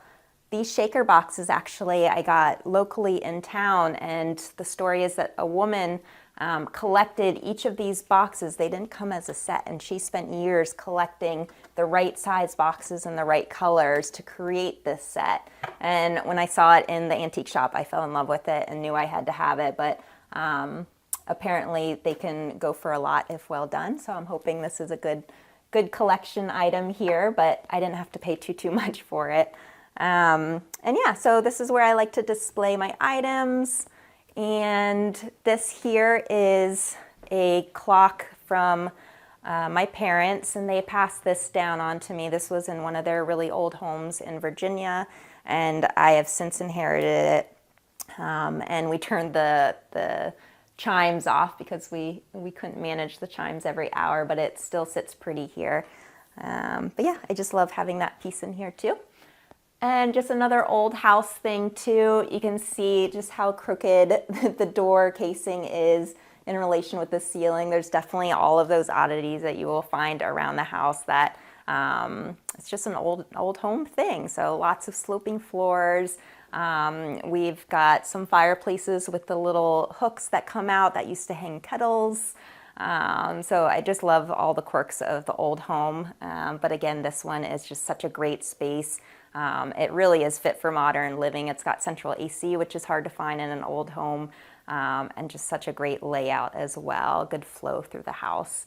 When someone is looking to buy an old home, I think taking care of kind of all the foundational pieces first that need some love. Yes, it may be a little bit kind of unsexy, if you will, but taking care of like the roofing, literal foundation, windows, that kind of thing, any safety issues. I think those are like the biggest things to start priority with, and then we can kind of take a look at the other areas of the home that we want to update or modernize a little bit while still keeping that charm and whimsy, because the last thing you want to do is strip away the beautiful historical details in a home. The other side of our formal living room here is our sofas, and again, these are the sofas that the kids jump on, and they're from our old house, but one day I would love to do some sort of like built-in bookcase here with like our love seat sitting in the middle and some sconces. I have this grand plan. I just need to execute it one day when I can afford to. But I have also this table I was inherited from my grandmother as well. And you can notice there's more of the rounded kind of scallop floral edging, but it's a really cool table. I was going to refinish it, but I actually kind of like the dark wood. And this art here is another Switzerland find from my trip last weekend. And this one, I actually wasn't sure if I was going to bring it back home on the plane or if it was going to make it. I tried to carry it on and they're like, nope, not allowed. So it was wrapped up really well in bubble. Thankfully, the antique shop did a great job with that. And so I sent it to go under the plane and prayed and hoped that it would make it, and it survived. So I just love it. It's a beautiful piece. Again, it's got florals in a vase, common theme in my house. It's oil painting, and then the frame is just beautiful in itself. So this is our little bar cart area. Luckily, the kids don't go near it or touch it, so we're lucky with that. But this is pretty much my husband's collection of alcohol, lots of spirits, some really good ones in there, and he's become really into making cocktails. So he will visit this often and craft something with all of the ingredients here. But I think it's just such a great little spot right at the window as you're coming off of the kitchen. All right, now I'd love to show you our kitchen. Follow me.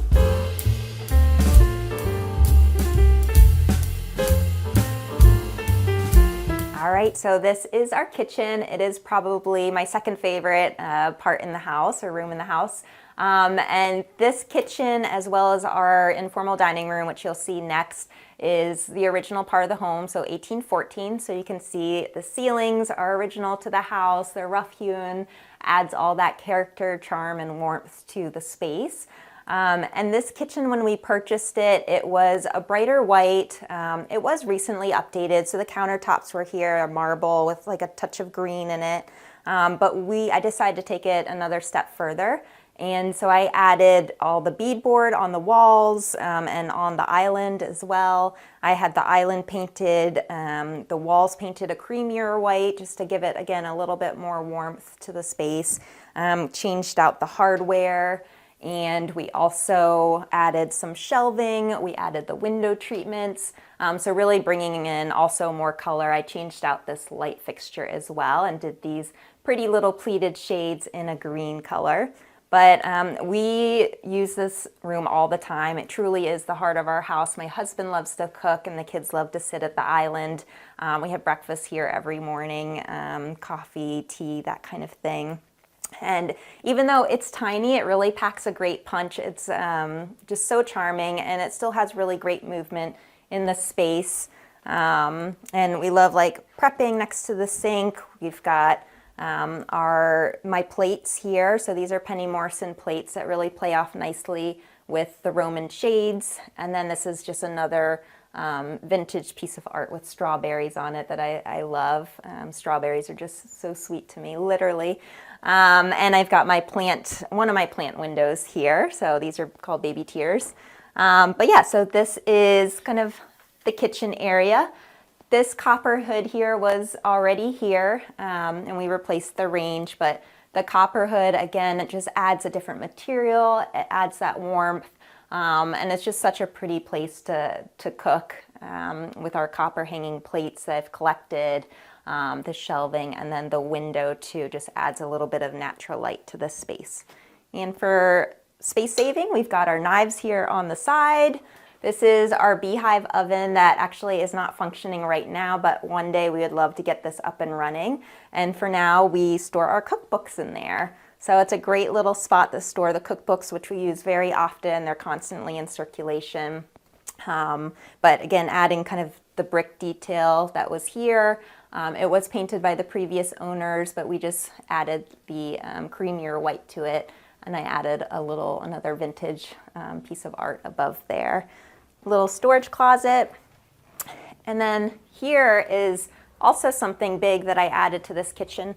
This was not here when we first moved in. And I thought, wow, this is such like a waste of space. Like nothing's going on here. I was like, we need more trash can, recycling bin. So I had a carpenter build out this little countertop area, kind of like coffee bar area, and then we've got pull out trash can, pull out recycling, and then up here more cookbook storage and our microwave and storing our mugs and everything for the coffee bar. But what a great use of space. It's so functional and also really pretty with the corbel details that we added. So I'm glad we did that. This is one of the old windows, and it pops up like this, and you hook it on the little hook, and you can see we can get some fresh air, but another kind of old feature of the house that I think is really nice to have. My favorite part of the kitchen is my plant window, which apparently to an old homeowner that I had visit a couple of weeks ago, this used to be one of the entries to the house, and probably 40 years, maybe 50 years ago, they closed it up and they put this beautiful window in here. So now this is where my plants live. And I have my topiaries, our fresh herbs, basil, rosemary. I just got this jasmine plant, so I'm excited for that to bloom. I love the smell of jasmine. But this window gets southern light, so it is really our main source of light in the kitchen, and it's great for my plants as well. But I just love this little spot because fresh flowers and plants in the house just make all the difference. So as we prepare to move into the dining room, I just wanted to touch on this piece here. So I got a couple of pieces of oil paintings and art passed down to me from generations from my family in Argentina. And this is one of them. And again, I think it brings out like the copper tones in the kitchen. It adds that warmth, and it's just obviously a special family heirloom. So I found this perfect spot for it. Now it lives in the kitchen here in Boston, Massachusetts.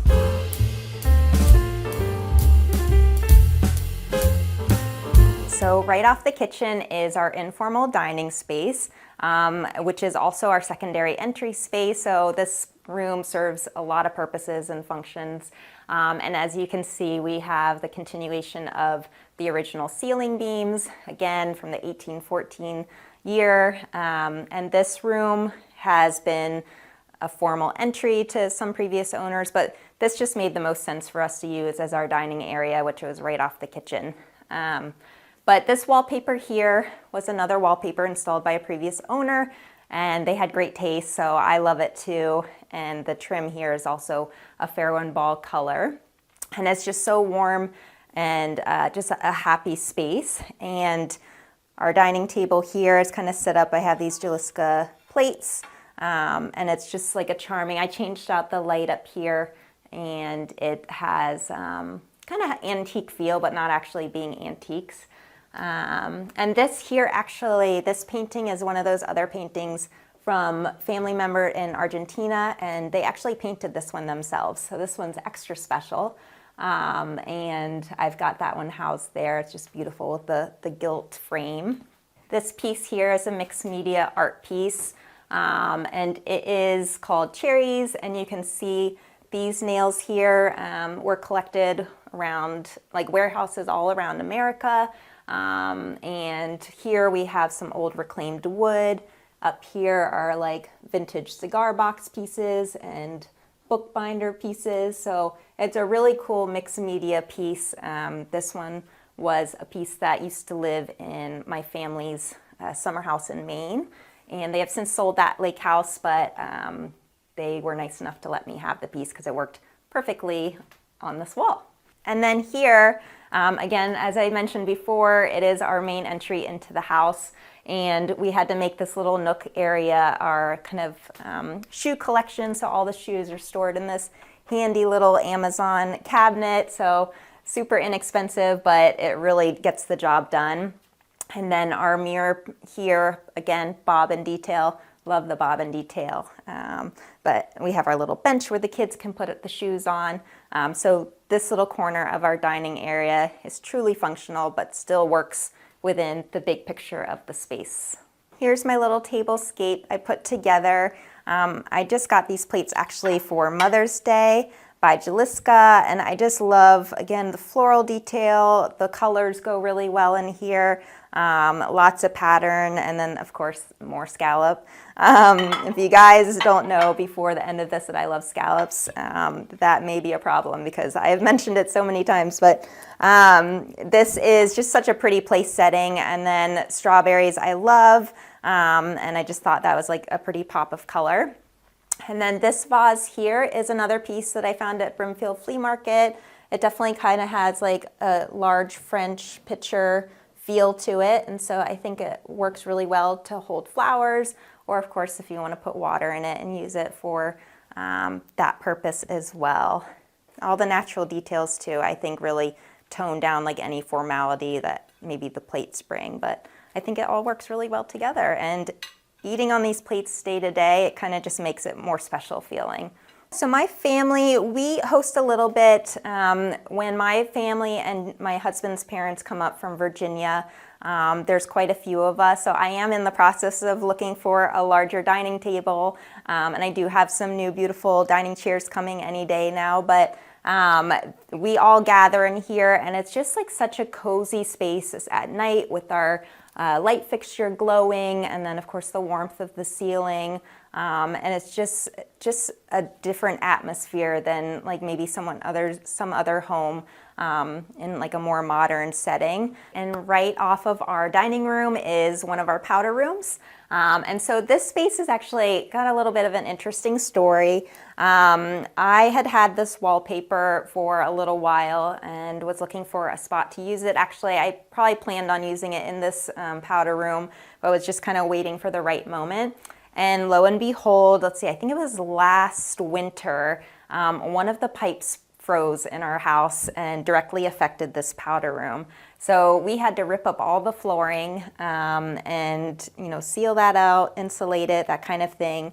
And this was kind of my moment to change up the powder room as I wanted. So I had this brick herringbone floor installed. And then finally got to put up my wallpaper that I had been planning on doing and was just waiting for the right moment. And sure enough, that was the time. But another kind of cool thing, when they had ripped up the flooring, remember how I had mentioned that there was a shoe shop on the property? We actually found old shoes under the flooring here. And it's just like probably 6 or 8 inch deep kind of dirt underground there, foundation under the flooring. And the shoes were just sitting there. So I don't know how old they were. They definitely looked old, potentially even from the early 1800s. But we actually just left them there. So it's kind of like a little time capsule. But I think that was a really cool find that we didn't expect to see. But this bathroom, you can see the wood paneling on the back with the mirror. That's original to the house and has gone unchanged through all the owners. We didn't, but the previous owners also installed this pedestal sink, because before it was really just like also very rough wood sink, as well as kind of toilet, like really old, almost colonial looking toilet system. We needed to update that a little bit. So thank you, Kohler, for the pedestal sink and the updated toilet. But we do have this lantern, which we inherited from the previous owner, so that's been here for a while, and just adds kind of that old world charm to the space. And then this piece, actually, I found in an estate sale right across the street from a house that sold, and it worked perfectly in here. So this is just a charming little happy bathroom, again, full of garden and flowers, my favorite. So I love showing this space off. So on the door too, we have this hardware that was on here. So really pretty little rosette kind of detail. I don't know how old it is, but I suspect it's pretty old. But it is just like a charming little detail to the door that we wanted to keep.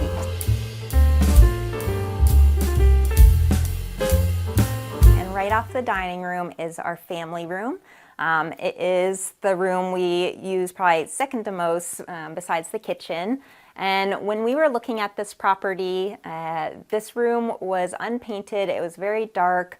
The previous owners weren't really using it, but I definitely saw the potential in this space. It is surrounded by all of our gardens. It's south-facing sunlight, so it really has like one of the best views in the house. And of course, we have vaulted ceilings in here as well. And the beams that you see are actually from a Vermont barn that was brought down to this area to go into this sunroom back in the 1980s. And I definitely did not want to paint those beams, but all of the white that you see was like a darker red, like cedar, and I was like, that needs to lighten up a little bit. So somewhat controversial to some people, I decided to paint it White Dove by Benjamin Moore, and wow, what a difference. It has lightened and brightened and made this room feel so light and airy, which was just transformational in itself. But I also got a large sectional for our family. So we sit here, we watch movies together, watch TV together, or just take a nap or rest. It's just a really cozy, like cat nap spot as well with that sun coming in. And we have a couple of different collected pieces as well. So over here, another Brimfield find, this French basket, but kind of the main showstopper of the room, in my opinion, is this blanket hutch here, painted. This was another piece that my mom had collected and used in her previous homes and gifted it to me, and so it now kind of acts as the focal point in the room, and our frame TV sits above it, and I've got my collected books and my plants all in this space. And then here is an ottoman. I was looking for the right size ottoman, something upholstered. I really couldn't find anything that fit in the space so well. So I actually found a inexpensive Wayfair piece. I just loved the turned legs on it, but the fabric wasn't right. So I took it upon myself to do my own reupholstery on it. And so far it's worked out and looks good, but eventually I'd love to do that professionally to get that fixed. But funny story about these, I actually collected these last night on the side of the road in front of our house. But don't they look nice here? I don't know, I like them. The purple's so pretty. And let's see what else. So I also have a big swath of wall here. I put a big tapestry and some candle sconces. I would love to put like a huge hutch piece there one day, but we do have our split AC unit, so that's gonna have to wait until I can get that moved. But overall, like winter and summer, everyone always asks, like, do you get hot in this space? Do you get cold in this space with the seasons change? We have a really good temperature control system in here, so we really use this room year round, and it works well. And like I said, you've got beautiful views to the garden. And it's just our main hangout spot, so we're really happy with it. And I have my giant olive tree too, which seems to be pretty happy in this space. It has been here almost 2 years or so. But yeah, it's another great focal point to the room, especially since we have high ceilings. It just keeps growing, growing, growing, and we'll continue to watch it grow.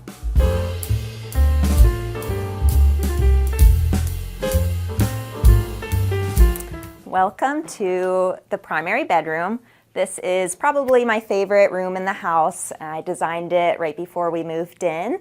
And let's start with the wallpaper. So the wallpaper is something that I saw on social media probably like 3 years ago. Absolutely fell in love with it. And I knew I needed to use it somewhere, but of course we didn't have this house yet. So I just kind of kept it in the back of my mind. And finally, when we purchased this house, I knew exactly where I wanted to use it, and it is in this space. So I wake up to it every day. Again, it's got the botanical floral print that I absolutely love, and it's just so happy and cheerful to wake up to in the mornings with the kind of marigold and the blue-green trim color that my husband and I took on and painted. But yeah, this space is just a really cozy room.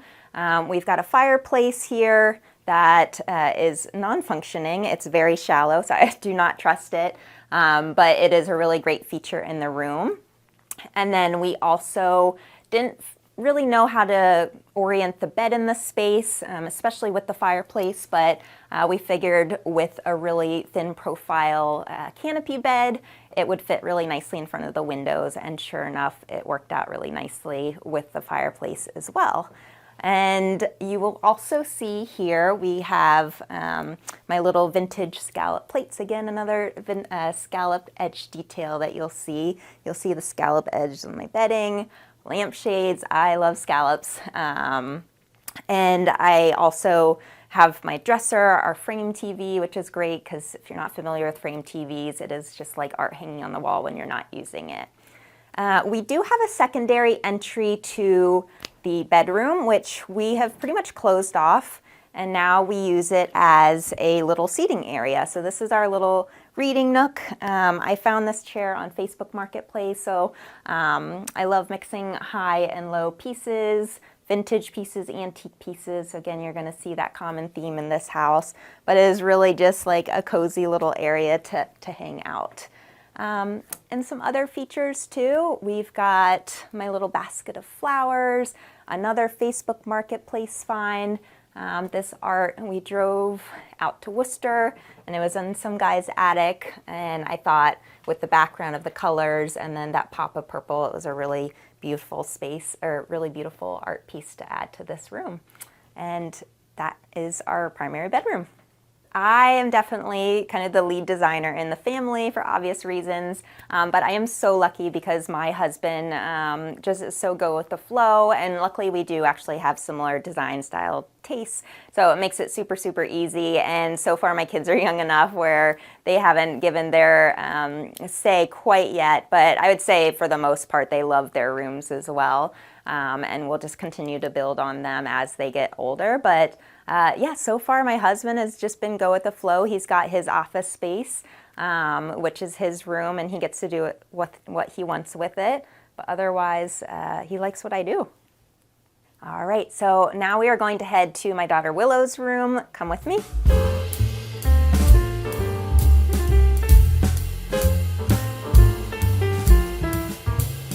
So before we actually go to my daughter's room, I wanted to touch on this space a little bit. This is like my little art gallery, which I touched on a little bit downstairs, but you can see I am growing my gallery wall and I continue to add pieces over time. Of course, we've only lived here 2 years, so I will continue to add and add rather than I hate bulk buying at like a big box retail store. It's not quite my style, but anyways, I've got pieces here. So a piece that I absolutely love, it was my first big art purchase by Luli Wallace. And again, it's got that cheerful, playful color and feel. So that is the big piece that you see coming up the stairs. And then I also have a Vanessa Cooper piece, which my mom actually gave to me as a gift, and she is a artist from the UK, and again, her art style is very like whimsical. There's always like a little storyline behind the art as well. And then up here, I just purchased these actually last weekend. I got back from Switzerland from visiting my brother and sister-in-law and their son, who's newborn. And I found these little bird porcelain bookends from an antique shop in Switzerland. So I love collecting things. I just thought they were so pretty and fit on these perfectly. And I will continue to display them. They just make me happy when I walk through the space. And then here, again, I'm continuing to build as time goes on, but I just wanted to point out Amy Elizabeth Krebs' art here. She is an awesome artist, definitely check her out, but you can see she focuses on kind of botanicals, and then another thing that I love are bobbin details. So the bobbin frames stole my heart when she showed me those. So I've got that little gallery wall going. All right, so now we'll enter my daughter Willow's room. All right, welcome to Willow's room. She is one lucky little girl. I just finished this space almost. We're still waiting on a green spindle bed with a beautiful Pharaoh and ball green color to it. Didn't make it in here, but that's okay. But this style of the room is definitely a special, it's got kind of that British whimsy that I love so much. And the wallpaper is actually by Liberty, so it definitely fits the theme. And we had the trim painted, the doors painted in a Pharaoh and ball color. Super happy, and she loves the pink. And then one of her favorite colors is blue as well. So I had to incorporate Skylight by Pharaoh and Ball on the ceiling, which is a really pale blue color and picks up on the blues in the wallpaper. But yeah, this bedroom has I love the like little ruffle tops here, and then the striped cabana stripe curtains, again, very British. And then lots of like natural accents. We've got this wicker scallop, of course, edging on the mirror. We've got lots of pattern play with the stripes, and then of course the botanical like little floral berry wallpaper. This is another Vanessa Cooper art piece, again, super cute.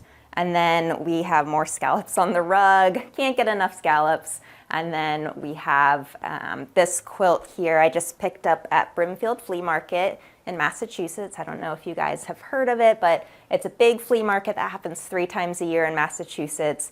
I try to go at least in the spring and the fall and do my collecting. But I'm excited to add this to the end of her bed once it gets here. And yeah, we've got just such a fun little play space. We used to have her little nursery chair here, but now because she is 3 years old, she now gets her little own play space with her chairs and her dollhouse. And it is her spot for a little bit of quiet time. But I'm really happy with the way that this room turned out, and we'll just continue to build upon it once her bed gets here too. Right now, I haven't been able to design too many children's rooms, but I think they are just so fun. It's where you can really play with pattern and color and really just have fun with it. And so being able to do my daughter's room because she is just so silly and sassy and sweet, like a Sour Patch Kid, that this room definitely speaks to her personality. And then my son's room too, you'll see in a minute. It's just a little bit more handsome, antiques, that kind of thing. So really kind of going with their different personalities and styles, but it is a lot of fun. I wish I could do more. So Willow is a lucky girl. She gets her own fireplace in her room. It is non-functioning. Again, it's super shallow. I would not trust a fire in a children's room with such a shallow fireplace, but it is a great focal point in the space. And kind of a cool thing, again, this is an old house thing. It's got this little cubby space on the side, so we store, you know, all of her memory box stuff in there, extra clothes. And then up here, we didn't hardwire these lights actually. These are by Pookie US. They actually just came from the US from the UK. They're based there. And these are rechargeable lamps. And so you can either tap the tops or there's a remote to turn them on. So it's just another great light source in here. And then Willow's favorite art, which is a little bit kind of a juxtaposition to the rest of the room, is this gray Malin art, and it has a bunch of different dog breeds around the pool. She loves swimming. She loves coming up and looking at this art and being like, I am like this one, Mommy, you're like this one. But it really pulls, you can see the colors in the space, so it works even though it's a little bit of like a more modern photography. And this here is actually a vintage tea set from my grandmother. So it is stored carefully up here because it is very fragile, but it is a great little piece that adds just to her mantle, and we'll continue to add on as time goes on. Now that we've talked about my daughter Willow's room, we're going to go to my son Theo's room now. Come on.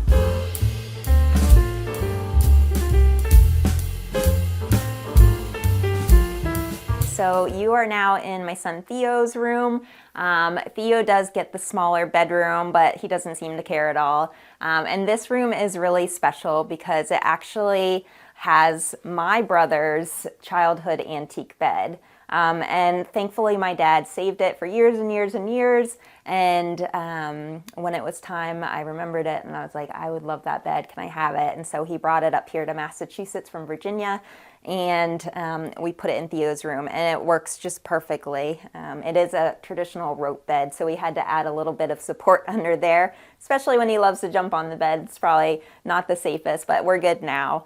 And we just added these little plug-in flush sconce lights. We've got our little Explore flag, and then over here on the wall are some antique game boards, something that my mom, who is also a huge collector, has passed down to me. And so those I think are just like a fun little addition for wall art that go really well with the antique bed. And then this little guy here is another Brimfield find, and it's a recycled newspaper, I guess, that's been twisted up into a dog shape. And the kids have named him Pookie for whatever reason. But he's a fun little addition to his bedroom.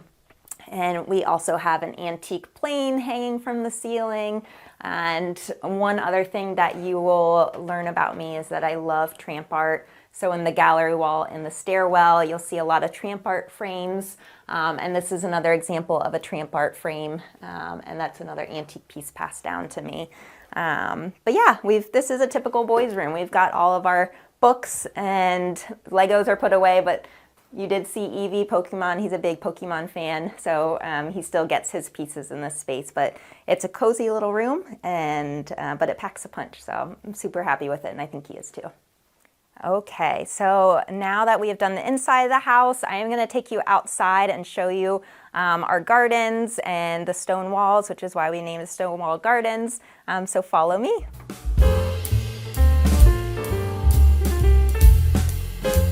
So welcome to our outdoor area. Whenever the weather is nice in New England, we love to be outdoors all the time. So we have here this little patio area. This is our fire pit. So we will come out here with the kids and do s'mores. And then after the kids go down, the adults get together and we do cocktails by the fire. So it's a really great little place. We have our string light, so it's cozy in the evening. And then over here, we have our alfresco dining area. And this is another favorite spot of mine. I love eating outside. The kids love eating outside. They're always asking, let's eat outside. And so we have our wicker chairs and then our teak table. And I just love the green and white striped umbrella. Simple Target find. Everyone's like, where did you get that? Honestly, it was so inexpensive, but it's so cute in this space. And you can see like all of our patio area has this stone wall here, so part of the stone wall gardens. And I just learned actually from a previous homeowner that had lived here for 30 years that the owner before them had a somewhat famous Italian masonry build this whole wall back in like the 50s, I think. And they were super proud of having him build their wall because apparently he is pretty talented. But it has done really well over the years, and I just love how the moss grows on it and just adds another element to our garden space. And then over here we have all our flower beds that we continue to add on. My last home did not have a lot of sunshine in the flower bed, so I am in heaven here. I get to plant all the sun-loving plants here. So in the spring, you guys just missed all the irises were blooming, all the peonies were blooming. It was absolutely gorgeous, but now we're into the summer flowers. So it's gonna be just as good as we continue to grow. We've got our lavender. And then this is another secondary seating area. Just another place where we can gather with cheese and wine, hang out with the kids, and then our sun chases as well if we want to do a little sunbathing. So this is kind of our immediate patio outdoor area.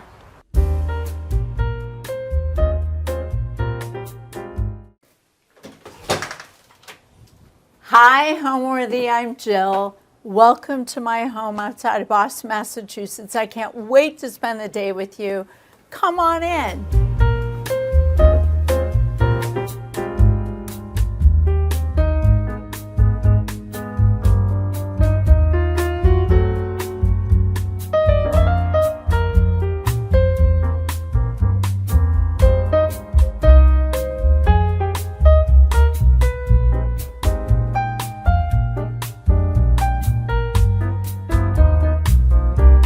You're watching Homeworthy, where we believe every home has a story. Hi, my name is Jill Littner Kaplan. I run an interior design business called Jill Littner Kaplan Interiors, and I'm so excited that Homeworthy is here with me in my home in West Newton Hill, Massachusetts. We have been at our house for exactly 12 years, and I knew from the moment I saw this house, which is a Georgian brick colonial, dated from 1927, that this was the perfect house for my family. I knew when I stepped over that threshold that it was a really special space that was a happy, light-filled, wonderful, positive energy home. And that said, it really required a lot of reconstructive work from the moment that we took ownership, because the walls in this house originally, from the moment you stepped through the entryway foyer straight up to the second floor into the living room and piano room, had the original dark wood paneling, and the house felt very dark and heavy and conservative and traditional, which I would say are the antithesis of our design style. So the first thing we actually did was strip the original dark wood paneling, and I used a very chalky white semi-gloss paint to unify all of the woodwork from top to bottom of this house. And I wanted to make it feel like a very light, airy, modern space, and the kind of space where I could mix what was beautiful and traditional about the house architecturally, and also my own personal design aesthetic of mixing the modern with the vintage and the antiques. So that is something that I accomplished by getting rid of the dark wood paneling, but preserving all of the original architectural details, like the wainscoting and these beautiful moldings that are throughout the house.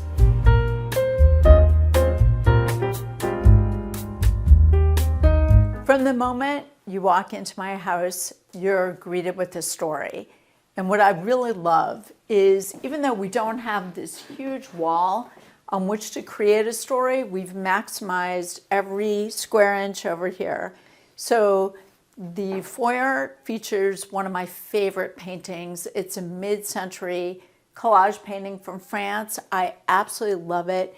It's filled with color and excitement and texture. I have these fantastic boxes that are shell inlaid boxes from Vietnam. I happen to be personally obsessed with quartz and natural materials, so you're going to see as you go throughout my home that I love pieces of natural quartz. I'm also equally obsessed with turquoise beads and collect those as well.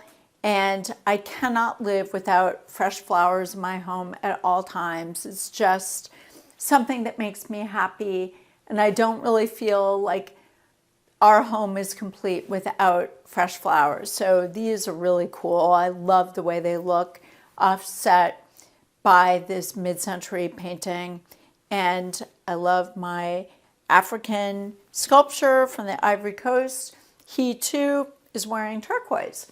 With our entryway foyer and the fact that this isn't a huge wall, it's still possible to make like a really big statement. So I found this very cool, very thick lucite console table. It's a perfect size to ground this space, on which we have this wonderful story going on, and a Mongolian lamb bench. That too has this thick lucite base. So it's very light and airy, but makes like an amazing statement. And I found this at a vintage store in the Boston area. That too is a little mid-century story, and it complements this collage perfectly. I think what is the most interesting thing about our entryway foyer is that it used to be a very dark brown stained wood. There was a wood veneer that covered all of this wood paneling. When we first bought the house, I had a vision for how I wanted to make it feel light and airy and youthful and modern, which actually required removing all of the dark wood paneling, all of the wood veneer. We basically just cut it right out of the existing wood paneling right here. There was bubbled wood veneer from 1927, and there was no way that we could restore it, and there was no way that we could paint over it. So we basically cut it out and discovered these perfectly smooth horsehair plaster walls underneath.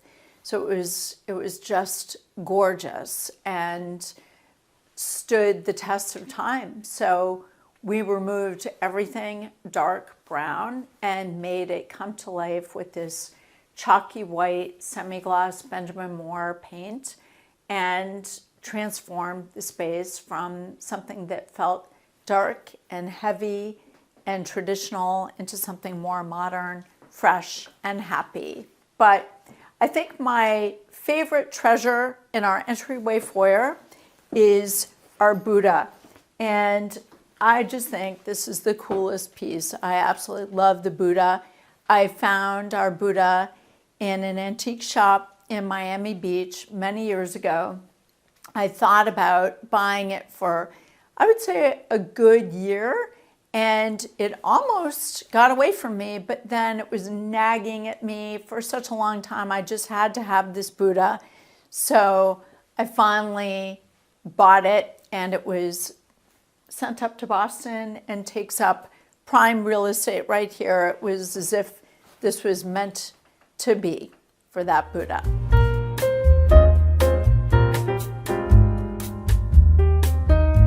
So as you step off of my foyer, you come right into the dining room, which is a beautiful room that we really love. It's a little dressier than the rest of the rooms on our first floor. And one of the things that we started with was this very cool chinoiserie geometric gold and white wallpaper. And I also collected these Art Deco German pochoirs, which are really interesting patterns that were probably used during the Art Deco period as wallpaper or textile designs. And I designed a dining room table for this space that actually is covered in shagreen. It's really cool. It has seen a lot of action over its lifetime and is very well worn. And is surrounded by these French Art Deco chairs that I found on First Dibs and unmatching armchairs that are really fun that I got at a vintage store in Miami, which is where I've found a lot of my treasures. I've set the table with this magnificent bouquet of pink hydrangea, and they are just lush and gorgeous and beautiful, carrying the color palette from other parts of the first floor into the dining room.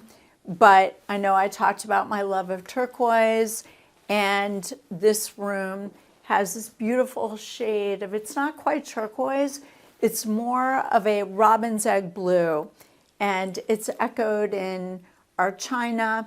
And I set the table with some antique china that I bought at an auction house in New York City, so it's all layered up.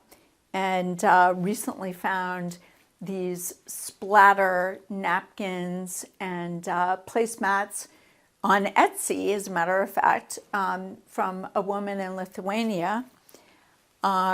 This is an antique Chinese cabinet that I love, and it was one of the first things as a newly married person that my husband and I bought together. It's really cool with these enamel jars that I really love. They're so ornate and they're really incredible.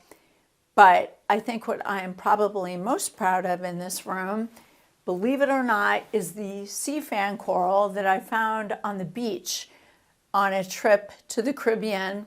And despite the fact that they were so smelly and came right off the beach, we brought them home in the suitcase and had the beauty of sea fan coral along with the smell of the beach present in our house for a very long time.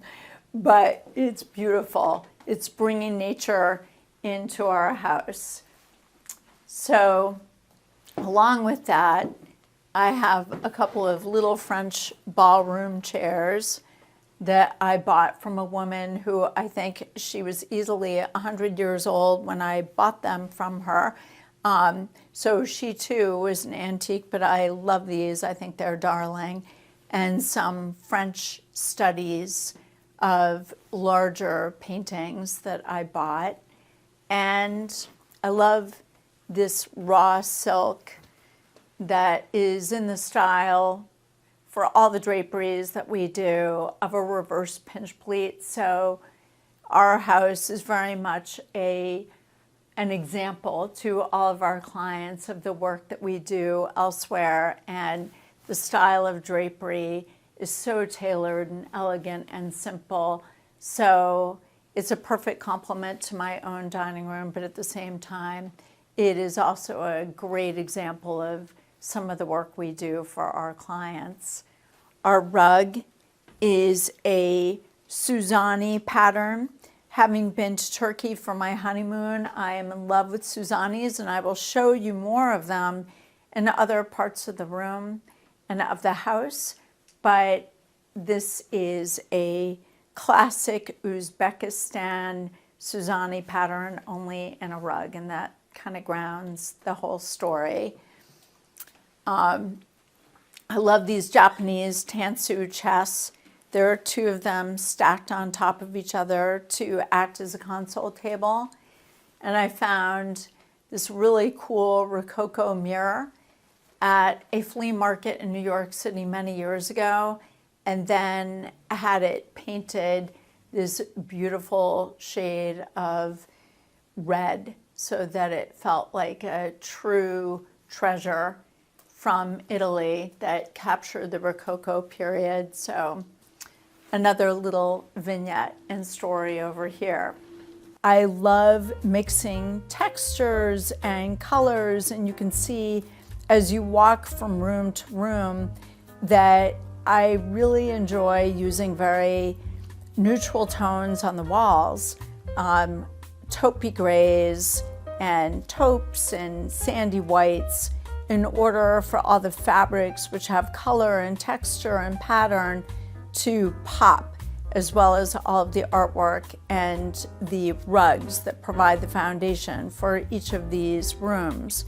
But when you walk into the house, it has a very open floor plan, and you have this beautiful perspective the moment you walk in of this sweeping staircase going up. It's a wide staircase, and it kind of anchors the entire first floor of the house. And as you look to the right and the left, into the dining room, into the other parts of the house, into the living room and our piano room, you have this sense of a very collected, curated look that has evolved over time.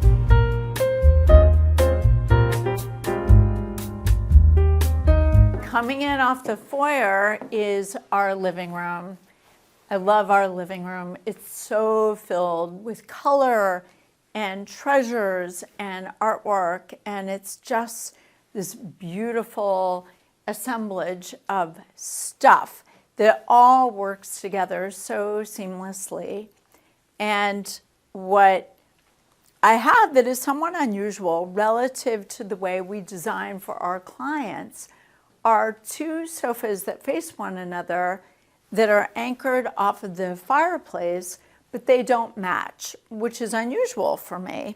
So I get to do in my own house frequently what we cannot do in our clients' homes. And it's a lot of mixing and matching and layer of fabrics and colors and textures. So this is one of my favorite mid-century sofas. It's in this beautiful raspberry wool sateen. It's incredible. I have a great wool sisal rug that grounds the entire space. I love always having a sisal rug in a living room. I think it provides a lot of texture and grounds the whole space for everything that goes on top. We have this great bone inlay coffee table, and you'll see a consistent theme here, which is my love of books, and there are all of these cool things happening on top. This bunch of quartz that was a surprise gift from my husband. These beautiful dahlias have to have fresh flowers, and all of these very interesting artifacts all over the coffee table. I happen to be obsessed with rhinos and elephants. I love them, and this was a present to myself, a Robert Quo copper rhino. I love this. I think it's super cool. And off of the raspberry colored mid-century couch is a Jonathan Adler sofa that is wearing this really fun geometric chenille pattern. I think it's just textured and beautiful, and everyone enjoys sitting over here. We have these beautiful embroidered pillows from Pollock and a Le Lièvre embroidered silk. And honestly, all of our treasures that I've accumulated over the course of many years, this giant clamshell, these mollusks from the sea, little paintings and artifacts, my African art that is really important to me from the Ivory Coast that I really love.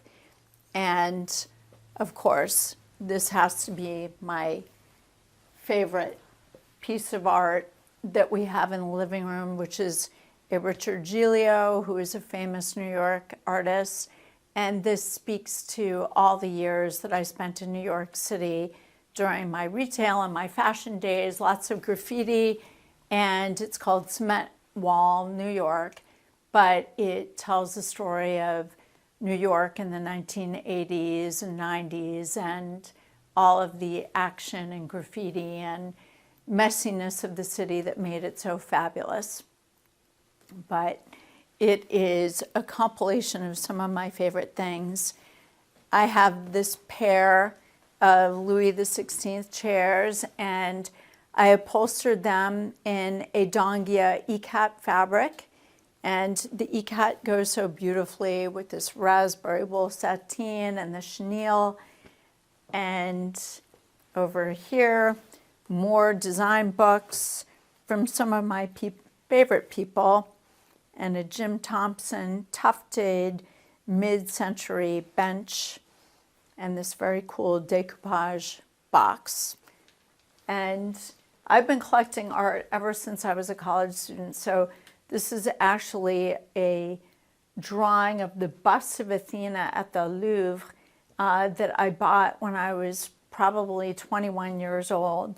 And it's from, I think, probably the early 1900s, a student who had to study how to draw at the École de Louvre and drew that. I thought it was really fun and cool, so I got that.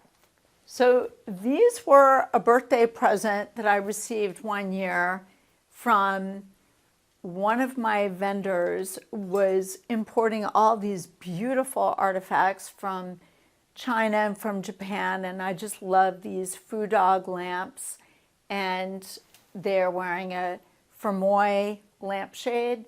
This is really pretty printed linen with this coral, red coral, little finial on top. So they're just timeless and elegant, and it's a little bit of the new with the old. So those are a lot of fun. So I have a pair of unmatching coffee tables. We talked about this beautiful bone inlay table. And this is actually something that came from one of my clients' houses when she was moving. I think she had it made for her old house in the 1970s. I recently gave it a fresh coat of paint. It's very similar in palette to the bone table. It's a little petite. They're not exactly the same size, but they sit so well in the space together, and it's just the perfect place from which to serve lots of hors d'oeuvres and champagne when we have a party. What I love most about my home is the sense of lightness and airiness that sweeps from room to room. There are so many beautiful windows, and rather than being enclosed in any one space, you can have this sense of openness. Every room is welcome to the foyer, and it is a wonderful place to entertain. We have people over all the time. It is filled with life and energy. And I love the merger of the old with the new, the 1927 architectural details that are in every single room of this house and are so elegant and beautiful, yet at the same time, there is a sense of modernity and freshness and youthfulness that we have infused in every single space of the house. So I love that you never get bored as you walk from room to room. There are so many stimulating things to see, whether it's the furniture, the fabrics, the artwork on the walls, the rugs, the lighting.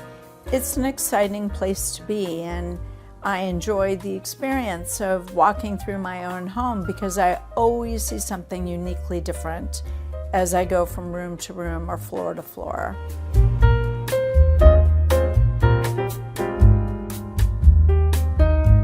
So welcome to my piano room. This is such a cool space. It's really graphic. Everything in here for the most part is black and white and kind of earth tone. And the first thing I bought for this space is this awesome game table.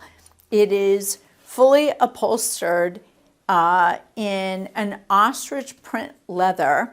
It's mid-century. It's just such a great piece. And then I found these chairs, which seemed absolutely perfect for it. And they have this like incredible detail on the back. They were just made for this table, and I just recently reupholstered them in this beautiful Holly Hunt tweed. We use this beautiful chessboard. My boys have grown up playing chess with my husband. It can be very competitive sitting at this table, and I honestly don't play chess, but they all do. And so this is a very well-loved, well-used scene over here. We have this beautiful black lacquer piano from which awesome jazz used to be played. And I have this collection of works on paper that are all also black and white, a lot of very special pieces. Once again, my African bust and Chinese calligraphy brushes. I have a lot of these. I think they're really beautiful. They have all this pretty detail. I have this awesome pair of mid-century leather armchairs. So while there's a good game of chess going on, I will just park myself right here and listen to the action. And I happen to love little octagonal tables from Syria. I have a couple of them in our office as well. This has so much detail. There's a lot of pearl inlay and enamel. It's really quite exquisite. And it is the perfect palette for everything that is going on in this room, which is grounded by an Art Deco rug that I bought in New York City many years ago, that is just captures the entire palette for the room. And anchoring this side of the room over here, I have the very first piece of furniture I ever bought after college, this black and white love seat.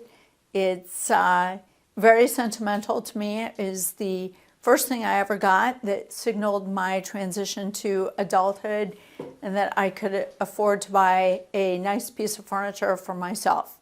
And I found these two really cool marble, black and white, horizontal stripe lamps to go with it, amidst all of the other treasures, family photographs, and the shell inlaid boxes, and the sculptures that are very interesting and uniquely different from one another, but tell a great little story. So as with the rest of my house, it's all about how collections of things are put together so that it tells like an interesting story.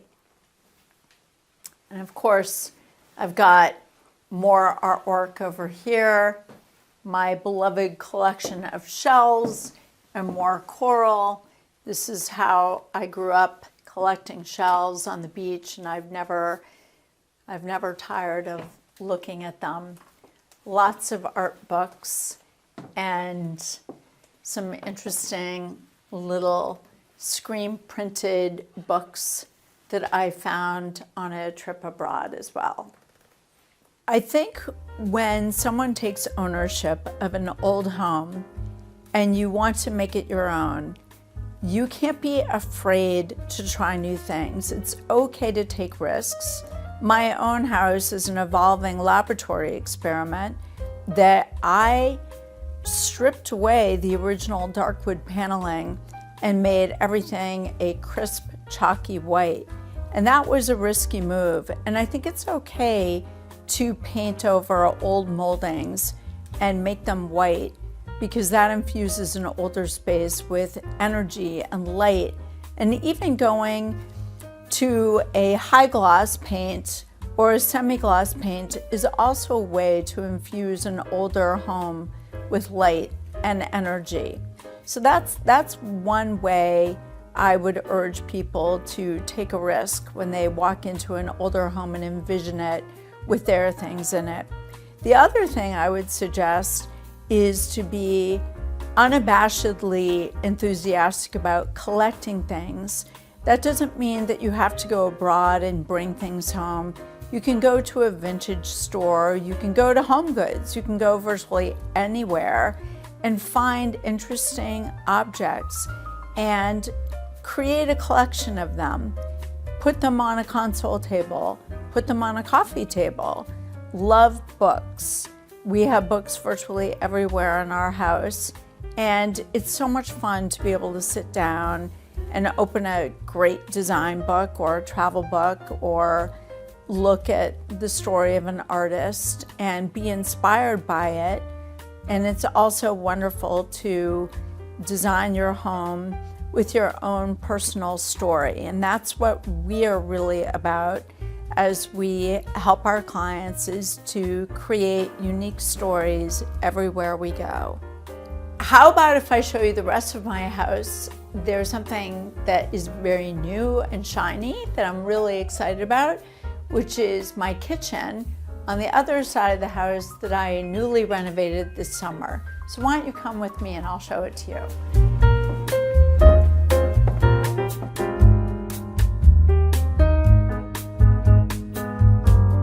Here we are in the kitchen of my home, and this is the project that I just completed, as a matter of fact, just a few months ago. It was a dark space. I was never happy with the cabinets. The cabinets were incredibly well made and beautiful, but they needed a new lease on life. And I just decided that it was time to fulfill my dream of having a light, airy, beautiful kitchen. So what I did was, the cabinets were inherently of very high quality, so it was worthwhile investing in them.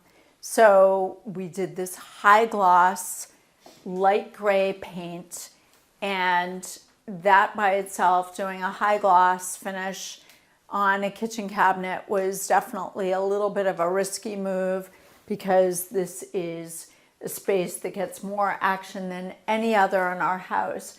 But I knew that it would translate to something that would make it feel big and open and airy. So virtually all the trim in this space, all the cabinets have been painted uniformly a light gray shade, and really, really pretty in every light condition. And then I used an Ann Sachs rice paper Japanese subway tile and ran it horizontally stacked, ran it all the way up to the ceiling.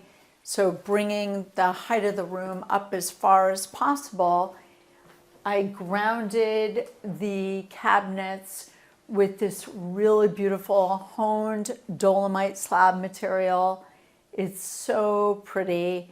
I think I've been driving everybody in my family crazy, trying to preserve it and make sure that it doesn't get stained. I'm a little nervous about it, but actually it's been holding up beautifully.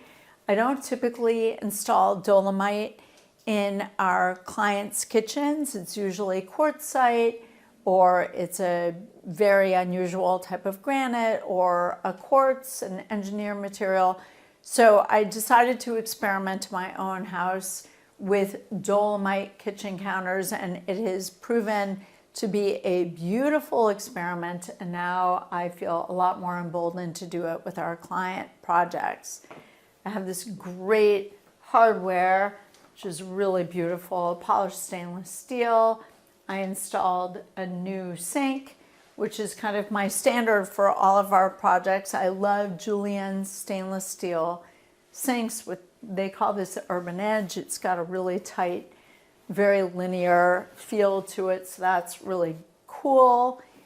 And I swapped out our hood with this new, very modern tapered hood.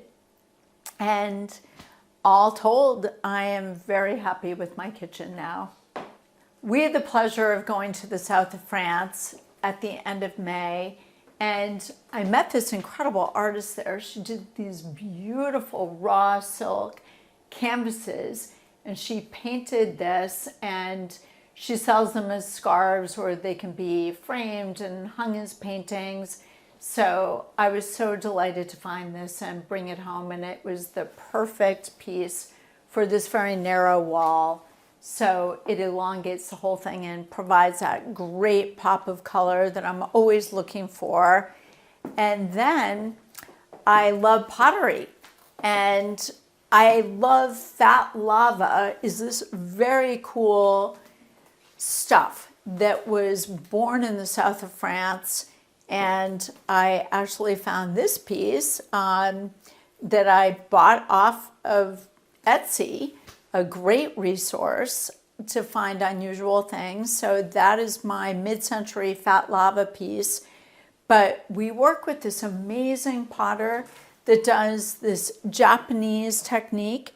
So I also have Steve Branfman's pieces alongside the fat lava piece from France.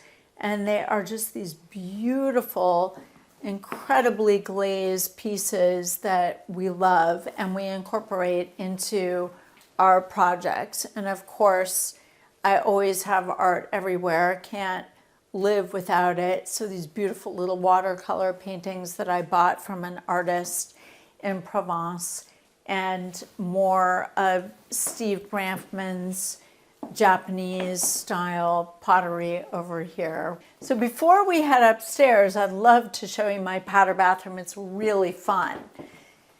So our powder bathroom, believe it or not, is featured as the example for this Schumacher wallpaper. It's called Nasrid Palace, which I believe is somewhere in southern Spain.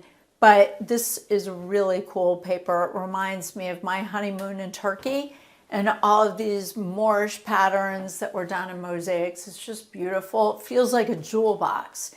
So I love this space. And then opposite the powder bathroom, we have this incredible china cabinet, which likewise I just did in a high gloss gray paint. And I put this marble slab on top, but it encloses my collection of pink and white china that I am always searching for, like the perfect china. Let me show you one of my favorite pieces in this cabinet. This is so pretty with that monogram on top. It's pretty amazing. I think my personal journey of design actually started when I was in college, and I was spending my junior year abroad in Paris, and nothing made me happier than after school to run into all the Parisian shops and study the way they were merchandising. And I really think it was at that point in time that I got the retail bug. And whether I was at the Marché aux Puces in Paris and looking at antiques and the way everything was put together so beautifully, or I was in a department store, I was so incredibly influenced by the way the French did their store design that really set the foundation for everything that followed. And when I was done with college in New York City, I pursued a career in fashion for quite a long time. I worked as a buyer at Macy's and then at Saks Fifth Avenue, and ultimately decided to go back to business school upon the suggestion of one of my mentors. Told me that if I wanted to nourish my entrepreneurial spirit, which I've always had, that it would be a good idea for me to go back to school and get my MBA.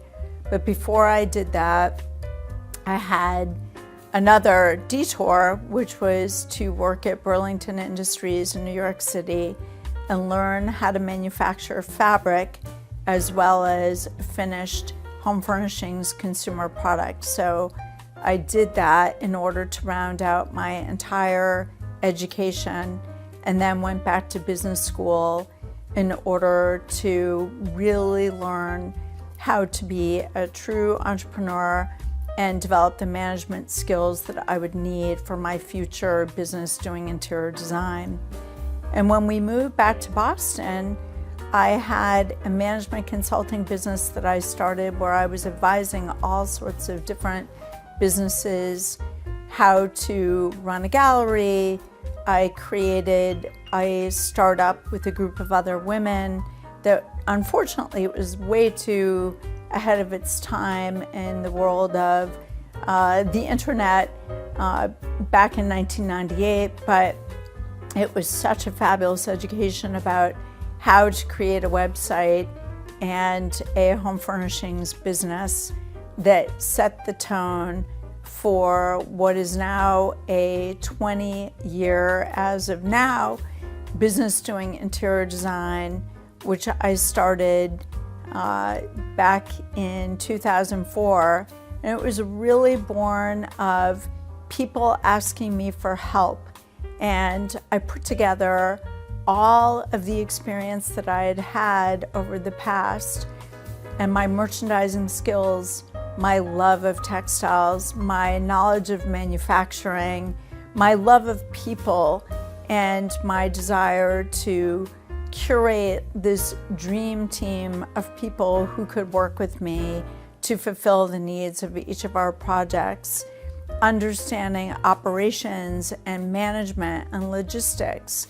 And it was just the natural packaging of every experience that I had had before, only applied to interior design. And that is the business that I created then. And it has only matured and evolved over the past 20 years. So here we are today. I'd love for you to join me upstairs. Let's go check it out.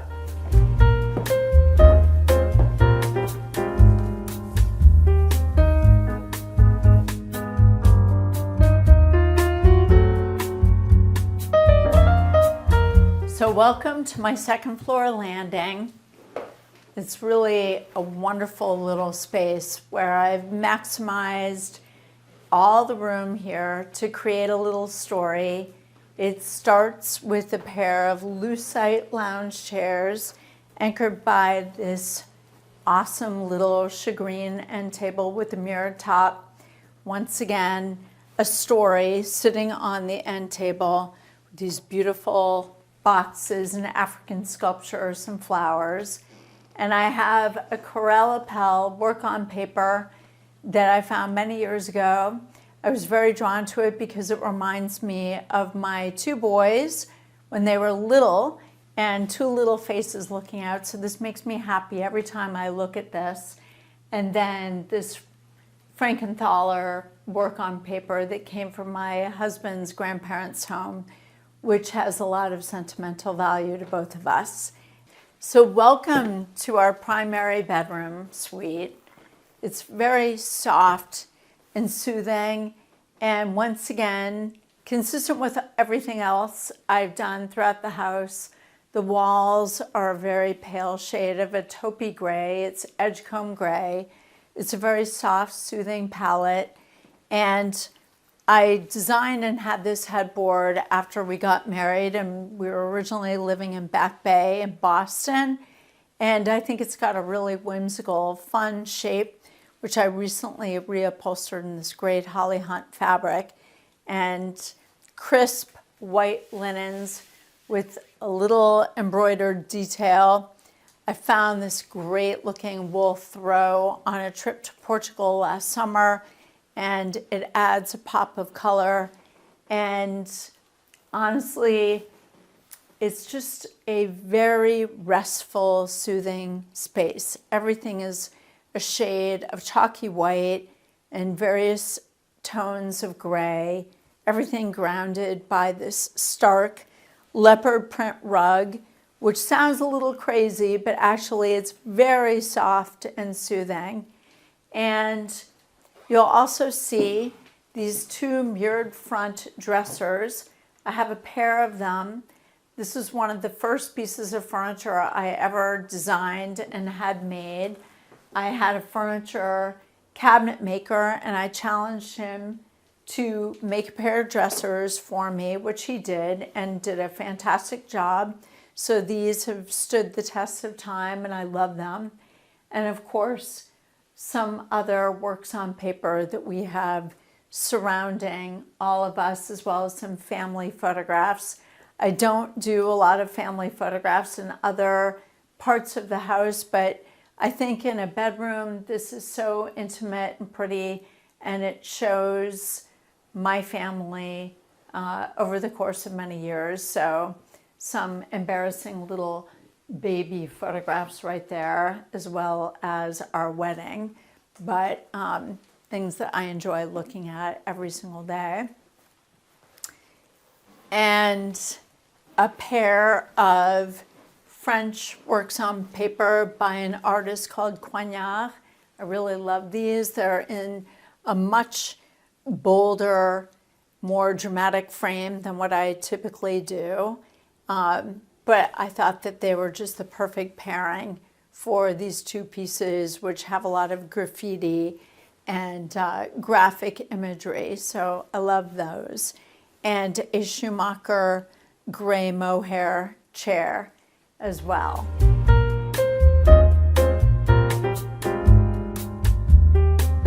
So I'm going to make you guys do a little more exercise today and walk up to the 3rd floor landing. And this is the gateway to where all the design magic happens. This is our 3rd floor landing, and we've done something a little bit different here. I have a salon style art show happening. So every time you walk up and down the steps, there is this beautiful montage of really pretty things to look at that are all very sentimental for us. And this collection of mirrored glass blobs, that's, believe it or not, exactly what we call these things. They were all hand blown in Mexico and that we installed to look like this very interesting installation of different shapes and sizes. We found this beautiful painting in the south of France this summer. My husband loves this because this is a mountain range that he aspires to bike one day. So we hope to do that. And I'd love to take you next into my office, which is the center of the beating heart of Jill Littner Kaplan Interiors. We love this space. It's unabashedly pink and feminine and fun, and we love the quality of the light in here that pours in from the windows, the high ceilings, and it's just so much fun to be here. We each have a pretty desk at which to sit, tons of storage that we built in to all of the knee walls, and we ground the space with a meeting table. And it's here where we sit. We are conceiving our next plans for our projects. This is actually an example of a project that we're working on right now with this beautiful Tibetan rug and this amazing lacquered finish and all of these textures and fabrics. But we sit here with our clients, we strategize about what we're doing, we go through fabrics and wall coverings and tile, and we as a team also sit here and we have our weekly meetings and talk about what we're going to be doing in the weeks ahead. We have divided up this space. This is just one of the reasons, quite frankly, why we moved into this house 12 years ago, was because of this fantastic space that it offered me to do my business in. And it situates the three of us so beautifully. We each have our own desk. Maggie and Anna Maria and myself right here. So we each have our own space. We have a ton of storage behind these closed doors. I'm not going to open them because, frankly, what is going on back there is a burst of fabrics and materials and wood finishes. So we have them all neatly organized, and they are best unseen because I don't think we have them perfect. The beauty of this space is that it enables the three of us to work up here and to each have our own unique area, but also come together as a team. And we have this wonderful sitting area with these two beautiful Billy Baldwin slipper chairs and this super fun, colorful Boussac fabric, and a little treasure from one of our clients, cast-offs, this wonderfully wallpapered chow leg coffee table. It's so much fun. And a pair of Syrian inlaid end tables to this sofa. So everything here is kind of small in scale, so that we packed a lot into this space that is not only a place where the three of us can work, but where we can also enjoy one another's company and enjoy being with our clients as well and get to work with them, getting things accomplished. The word home means to me warmth, openness, safe and secure, a place that makes you feel happy and good, and where you just can't wait to go back to at the end of every day and wake up to every morning. That it's filled with surprises and it doesn't stay the same over time. It evolves and it's full of life and energy and happiness. Okay, Homeworthy, thank you so much for coming to visit me in my house today. We had a lot of fun, but unfortunately I've got to go back to work, so I'm going to say goodbye. I'll see you soon.